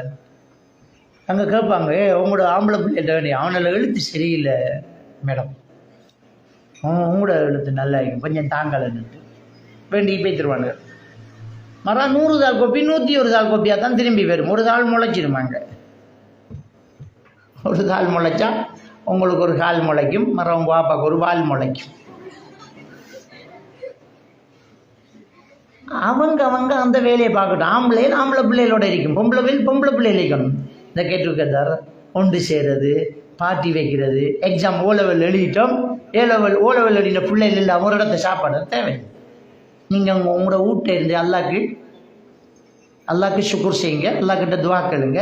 இந்த கேட்டுக்கதார் தேவை. அது ஆம்பளை பிள்ளைகள் அவனால் போனால் போட்டும், பொம்பளை பிள்ளைகள் பார்ட்டி ஃபங்க்ஷன் உண்டு. நீங்கள் பொம்பளையை தனியாகவும் ஒரு இடத்த ஒன்று சேர்ந்துடாதீங்க. காலங்கட்டுக்கிறேன். எத்தனை பிள்ளைகள், எத்தனை விஷயம். நீ ஒரு பொம்பளை பிள்ளையோட போட்டோ எடுப்பேன். நாம என்ன நினைக்கிற பொம்பளை பிள்ளைன்னு. ஆனால் அந்த ஃபோன் ஆறு அந்த பிள்ளையோட ஹாக்காது. இல்லாட்டி அந்த பிள்ளையோட ஃபோன் என்றாலும் அந்த ஃபோன் எங்கே இருக்கும்? அந்த பிள்ளையோட வீட்டு இருக்கும். அந்த வீட்டில் யாரெல்லாம் இருக்கா? அந்த பிள்ளையோட வாப்பாவும் இருக்கார், அவரும் மாம்பிள்ளை. அந்த ஃபோட்டோவை பார்ப்பார். அது பிள்ளை மகள் கூடாது. நாம் யாருக்கும் ஃபோட்டோவுக்கு போஸ்ட் நிற்கவும் கூடாது, இன்னொரு சகவாசம் இருக்கவும் கூடாது, தனியாக பயணம் செய்யக்கூடாது. உங்களோட வாப்பாட உம்மாட அனுமதி இல்லாமல் நீங்கள் எங்கேயும் போகவும் கூடாது. அப்படி ஒரு கலப்பு, ஒரு சந்தோஷம் தேவையில்லை நமக்கு, கூடாது. ஒழுக்கச்சீர்கேடாகும். நிறைய பேர் இதில் தவறு செஞ்சுட்டு கடைசியில் தலையை சுரிஞ்சிக்கிட்டு இருக்கிறாங்க. அப்படி இருக்கக்கூடாது. நம்மளோட முழு நோக்கமும் படிக்கணுங்கிறதுல மட்டும் இருக்கணும். எதிர்பால் கவர்ச்சி, ஃபோன் பாவனை, போதை வஸ்து பாவனை, காதல் கலாச்சாரங்கள், இதுக்குள்ளே நீங்கள் கையை வச்சிட்டீங்கண்டா உங்களால் தப்பிக்கவே முடியாது. பெரிய பாவமான காரியமும் கூட. கூடாது, இருந்தால் விட்டுறணும், இல்லாட்டி தொற்றக்கூடாது. அதாவது அதை இருக்கணும். மார்க்குன்னு ரொம்ப முக்கியம். நான் ஆரம்பத்தில் சொன்னேன், படிங்க. எல்லாரும் ஸ்கூலில் ஒரு ப்ரோக்ராம், ஒரு மௌலவியை கூப்பிட்டு இப்படி ஒரு பிள்ளைகளுக்கு ஒரு பயான் ஒன்று வைங்கண்டா, மௌலவி சாப் எங்கே தொடங்குற? அல் குர்ஆனில் முதல் வந்த வசனம் இக்ரா, படி. இதைத்தான் சொல்கிறேன். எல்லாருமே தான் பயான், படி படி படி. அந்த குர்ஆன் வசனம் தனியாக வரல. இக்ரா பிஸ்மி ரப்பிக்க அல்லதீ ஹலக் வந்துச்சு. படி, உன் படைத்த இரட்சகனின் பெயர் கொண்டு படி. மார்க்கம் இல்லாமல் படித்து வேலை இல்லை, ஒழுக்கம் இல்லாமல் படித்து வேலை இல்லை. ஒழுக்கம் ரொம்ப பெரிய முக்கியம். அது நாங்கள் படிக்கிற காலத்தில் ஸ்கூலில் சேர்க்கறது படிக்கிறதுக்கு இல்லை, ஒழுக்கத்துக்கு. அதோட சேர்த்து கொஞ்சம் படியன்று. அதான் சேர்க்கக்குள்ள சேருக்கிட்ட சொல்கிறேன், பாப்பா வந்து சேர்த்து விடுவார். பின்னாடிக்கு என்ற பிள்ளை கண்ணில் படாமல் மற்ற இடமெல்லாம் நல்லா அடிங்கன்றான் சேர்க்குறது. இப்போ சேருக்கிட்ட சொல்கிற நம்மளோட பிள்ளை தொட்டா தெரியும் தானே, கம்பியன்னு. நாங்கள் வீட்டை போய் வாப்பா கிட்ட ஒரு நாள் வாய்ப்பாடு பாடம் ஆகிட்டு போகல, சரி அடிச்சு போட்டேன். அடியா பயங்கர அடி ஓடிட்டு. பாப்பா ஊரில் சீனடி மாசம், சீனடி சிலம்படி மாசம். எங்களோட பாப்பா அவர்கிட்ட எப்போவுமே ஒரு 6, 10, 12 பேர் ஆக்கள் எங்களோட வாசலில் சிலம்படி சீனடி பழையிட்டு நிற்பாங்க. இவர் ட்ரைனிங் கொடுத்துக்கு நிற்பார். கராட்டி மாஸ்டர் அவர், சீனடி மாஸ்டர், அதோட வைத்தியர் அவர். போனேன் எப்படின்னா, பாப்பா பெரிய மாஸ்டர், சருக்கு மூத்திரம் போகும் பாப்பான்னு ரெண்டோடு தான் போனேன். என்னம்மா ஸ்கூல் டைமில் என்னம்மா நடுவிடாரு அடியை பாருங்க, தடிச்சு போய் சார் அடிச்சேன். இஞ்சால சந்தில் அடித்தார். வாப்பா ஓடு. சார் சும்மா அடிச்சிருக்க மாட்டார், ஓடு. நின்றா அடிப்பேன்டா வாப்பா. இந்த ஆளை விட அந்த ஆள் பரவாயில்ல. இப்போ உள்ள வாப்பாமாருக்கிட்ட போய் புள்ள வளர்க்காங்களாம். புள்ள எப்படி வளர்க்காங்க தெரியுமா? நேர பொலிசிக்கு போய் பொலிசில் அவர் இருந்துக்கிட்டு சீப்பு மட்டும் ஸ்கூலுக்கு போகும். சார் ரிமாண்ட் கை வைக்கல பிள்ளைகிட்ட. இப்போ டீச்சர்மாருக்கு சரியான பயம், பிள்ளைகளை கொஞ்சம் முன்னுக்கு தூத்துடுங்கன்னு சொல்கிறதுக்கும் பயம். ஒரு ஸ்கூலில் டீச்சர் சொல்லியிருக்கா, சார் நாங்கள் வாசலை தூக்கணும், நீங்கள் வகுப்புகளை தூருங்க. என்ன செய்யுத பிள்ளைகளுக்கிட்ட சொல்லணும்.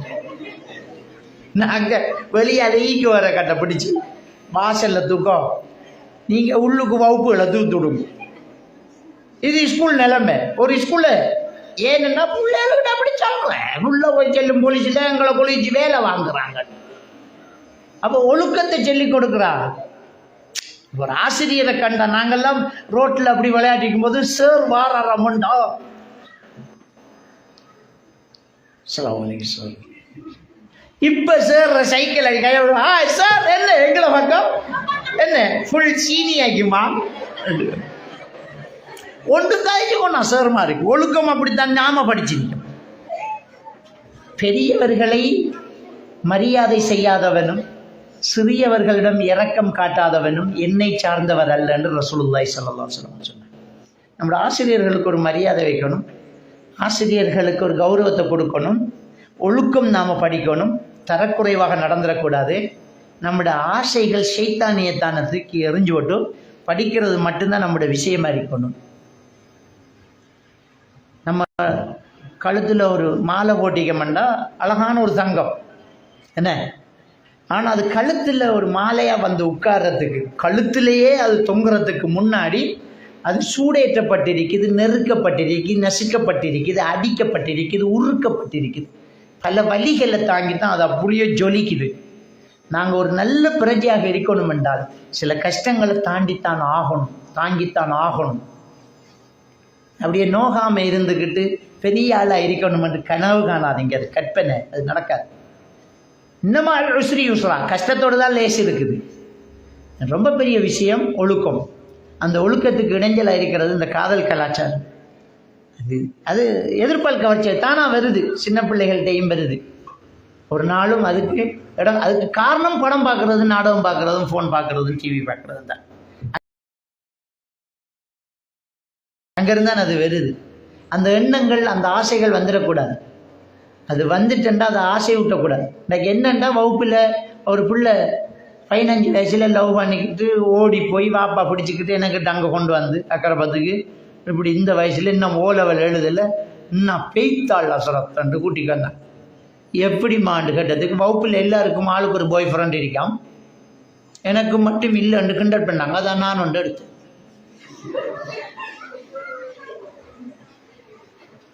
அப்போ எவ்வளோ பெரிய ஒரு விஷயம் சர்வசாதாரணமாக போகுது. அது எல்லாரும் செய்கிறதுனால அது பாவம் இல்லைன்னு ஆகிருமா? பிள்ளை தப்பு. அந்த தவறை மட்டும் என்ன செஞ்சிடாதீங்க. நமக்கு ஒரு வயசு இருக்குது, அந்த வயசில் நமக்கு நடக்க வேண்டியது எல்லாம் நடக்கும். ரசூலுல்லாஹி ஸல்லல்லாஹு அலைஹி வஸல்லம் சொல்லுவாங்க, லா நிக்காஹ இல்லா பி வலியின். ஒரு ஒலிகாரர் பார்த்து தராமல் கல்யாணம் முடித்தால் அது விபச்சாரம் பண்ணிட்டாங்க. நம்மளாம் முடிவெடுக்க இயலாது. அதுக்குரிய ஒலிகாரர்கள் என்ன செய்யணும்? நமக்கு அது கல்யாண வயசு வரக்குள்ள நமக்கு என்ன செய்வாங்க? ஒரு பொண்ணை பார்ப்பாங்க, நம்மக்கிட்ட கேட்பாங்க, அதை பிடிச்சிருக்கா பார்ப்பாங்க. அது நடக்கும். இது நாம் எல்லாத்தையும் முடிச்சு போட்டு வாப்பா கிட்ட போய் என்ன எப்போ கல்யாணத்தை வச்சுக்கலாம்னு கேட்டால் அது வாப்பாவுக்கு மூத்த வேலைன்னு சொல்லுவாங்க, அறப்படித்த வேலைன்னு சொல்லுவாங்க, இல்லாட்டி வாப்பாவுக்கு மூத்த வேலைன்னு சொல்லுவாங்க. அப்போ தாய் தாப்பின மனசு எவ்வளோ உருகும், எவ்வளோ கஷ்டப்படும். அப்போ இந்த இடத்துல நம்ம ரொம்ப கவனமாக இருக்கணும். உங்களோட படிப்பில் ரொம்ப பெரிய ஒரு நல்ல இடத்தை நீங்கள் அடையணும் என்றால் இந்த சப்ஜெக்டிவ் சரியாக இருக்கணும். உங்களுக்குள்ள சப்ஜெக்டிவ் சரியாக இருக்கணும், மனநல உறுதியாக இருக்கணும். படிக்கணும், சாதிக்கணும்ங்கிற எண்ணம் மட்டும்தான் இருக்கணும். உங்களோட கண்ணுக்கு அது மட்டும்தான் தெரியணும். நாம் படிக்கணும், டிகிரி முடிக்கணும்ங்கிற எண்ணம் மட்டும்தான் இருக்கணும். அது இருந்துட்டேன்னா மற்ற ஒன்றுக்கும் இடம் அங்கே வேற அது வந்து அதை தூக்கி போட்டுட்டு போய்த்திடணும். இடையில எண்ணம் மாறிடப்படாது, கொள்கை திரும்பிடப்படாது, திரும்பினா அவுட். எனவே இந்த விஷயத்தில் நீங்கள் என்ன செய்யுங்க, ரொம்ப கவனமாக இருங்க. இது ரொம்ப பெரிய ஒரு முக்கியமான விஷயம். சப்ஜெக்டிவ் உங்களோட அகவலைய காரணிகள். அதுக்கு அடுத்தது நீங்கள் நல்ல ஒரு திறமை அடையணும் என்றால், நான் சின்ன பிள்ளைகளையும் வச்சு சொன்ன விஷயம் என்னென்றால் 4R ரீடிங் மெத்தட்னு சொல்ல. SQ4R ரீடிங் மெத்தட் இதுதான் படிப்பில் உள்ள சீக்கிரம். எஸ்ங்கிறது சப்ஜெக்டிவ், கியூங்கிறது கொஷன். படிக்க போகிறதுக்கு முன்னாடி என்னத்தை படிக்க போகிறோம்ங்கிறத மேலோட்டமாக வாய்ச்சி கேள்விகளை உங்களுக்குள்ள உருவாக்கிட்டீர்கள் என்றால் கிரகிக்கிற ஆற்றல் உருவாகும். படிக்கிறதுக்கு முன்னே கேள்வியை உருவாக்கணும். படித்தது போகிற கேள்வி வந்தால் ஒரு புக்கை உங்கள்கிட்ட தந்துட்டு அதில் ஒரு கேள்வி கேட்டால் திரும்ப தாங்க புக்கும்பிங்க. கேள்வி உங்கள்கிட்ட கேட்டு போட்டு புக்கை கையில் தந்தால் வாய்ச்சி போகும்போதே உங்களோட மைண்டு கிளிக் பண்ணி போகும். ரைட் இதில் விட இதான். அதனால நான் ஈஸியாக படிக்கிறதுக்கான ஒரு முறை SQ4R ரீடிங் மெத்தட். எஸ்ங்கிறது சப்ஜெக்டிவ், கியூங்கிறது கொஷன். நீங்கள் கேள்வியை உருவாக்குங்க.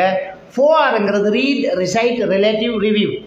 வாசிக்கிற, அதை அதிகமாக வாசிக்கிற, தொடராக வாசிக்கிற, எப்பவும் வாசிக்கிற. ரிசைட் ஓதுதல், அதாவது அடுத்த ஆளுக்கு படித்து கொடுக்குற மாதிரி வாசிக்கிற. நீங்கள் தனியாக படிக்கும்போது முன்னுக்கு ஒரு 2 பேர் இருக்காங்க, அவங்களுக்கு வழங்கப்படுத்துறேன்னு நினச்சிக்கிட்டு வாசிங்க. அப்படி வாசிக்க போல முன்னுக்கு ஒரு ஆளுக்கு வழங்கப்படுத்துறதுக்கு என்ன செய்வீங்க? வேறு சொற்களை இடையில செருகுவீங்க, அப்படி வாசிப்பீங்க. உதாரணத்துக்கு, ஞாபகம் என்பது புலன்களின் மூலம் தெரிந்து கொண்ட ஒன்றை மீட்டறியும் சக்தி. டாக்டர் கலாக்கஹல், இது புக்கில் உள்ள. இதை வாய்ச்சி காட்டுறால் நீங்கள் என்ன செய்வீங்க? ஞாபகம் என்பது, அதாவது நம்முடைய மெமோரி பவர், புலன்களின் மூலம். நம்முடைய ஐம்புலன் இருக்கும் தானே, தொட்டறிகிற, சுவைத்தறிகிற, மோந்தறிகிற, உணர்ந்தறிகிற, இந்த புலன்கள் மூலம் தெரிந்து கொண்ட ஒன்றை, அதனால் நாம் உணர்ந்து கொண்ட ஒரு விஷயத்தை மீட்டறியும் சக்தி, அதுதான் ஞாபகம். ஓகே என்று சொல்லுவோம். இருக்கிறதுக்கு எக்ஸ்ட்ரா விளக்கம் சொல்லி வாசி. அது ரிசைட்.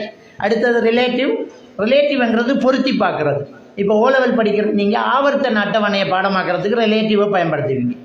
உங்களுக்கு தெரியாததை தெரிஞ்சதோட ஜாயின் பண்ணி ஒரு நகைச்சுவையாக ஒரு பாட்டாக மாற்றி எடுப்பீங்க. அது ரிலேட்டிவ். ரிவ்யூங்கிறது பாஸ் பேப்பர் செய்கிறது மிக முக்கியம். எப்போவுமே நீங்கள் சிலபஸ் முடிச்சது பிறகு பாஸ் பேப்பர் செய்யுங்க. படித்ததை திரும்ப சொல்லி பாருங்கள், படித்ததை முதல் எழுதி பாருங்கள், எழுதினத்தை மூடி போட்டு ஒரு தரம் சிந்திச்சு பாருங்கள். இதெல்லாம் ரிவ்யூ. இந்த ரிவ்யூவில் நீங்கள் படிச்சிட்டிங்கன்னா உங்களால் நல்ல பெறுபேறு எடுக்க முடியும். SQ4R reading method. அவ்வளோதான். அடுத்தது மார்க்க விஷயத்தில் கவனமாக இருங்க. நம்ம என்ன தான் படித்தாலும் சொர்க்கம் போகிறதுக்கு நம்மகிட்ட தொழுகை இருக்கும். தொழுகை இல்லாமல் சொர்க்கம் போய்த்திடலாமா?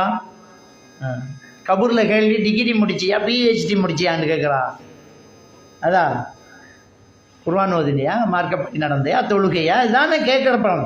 அப்போ மார்க்கத்தை விட்டுறாதீங்க. ஏன்னா நம்ம பிறந்ததின் நோக்கம் சொர்க்கம் போகிறது தான். பிறந்த இந்த நோக்கம் சொர்க்கம் போகிறது தானே தவிர சர்டிஃபிகேட் வாங்குறது இல்லை. வாங்குங்க, ஆனால் சொர்க்கம் போங்க. நல்ல டாக்டராக ஒரு முஸ்லீமாக இருங்க, நல்ல ஒரு இன்ஜினியராக ஒரு முஸ்லீமாக இருங்க, நல்ல ஒரு பிஸ்னஸ்மேனாக ஒரு முஸ்லீமாக இருங்க. முஸ்லீம் என்றால் தொழுகை இருக்கணும்.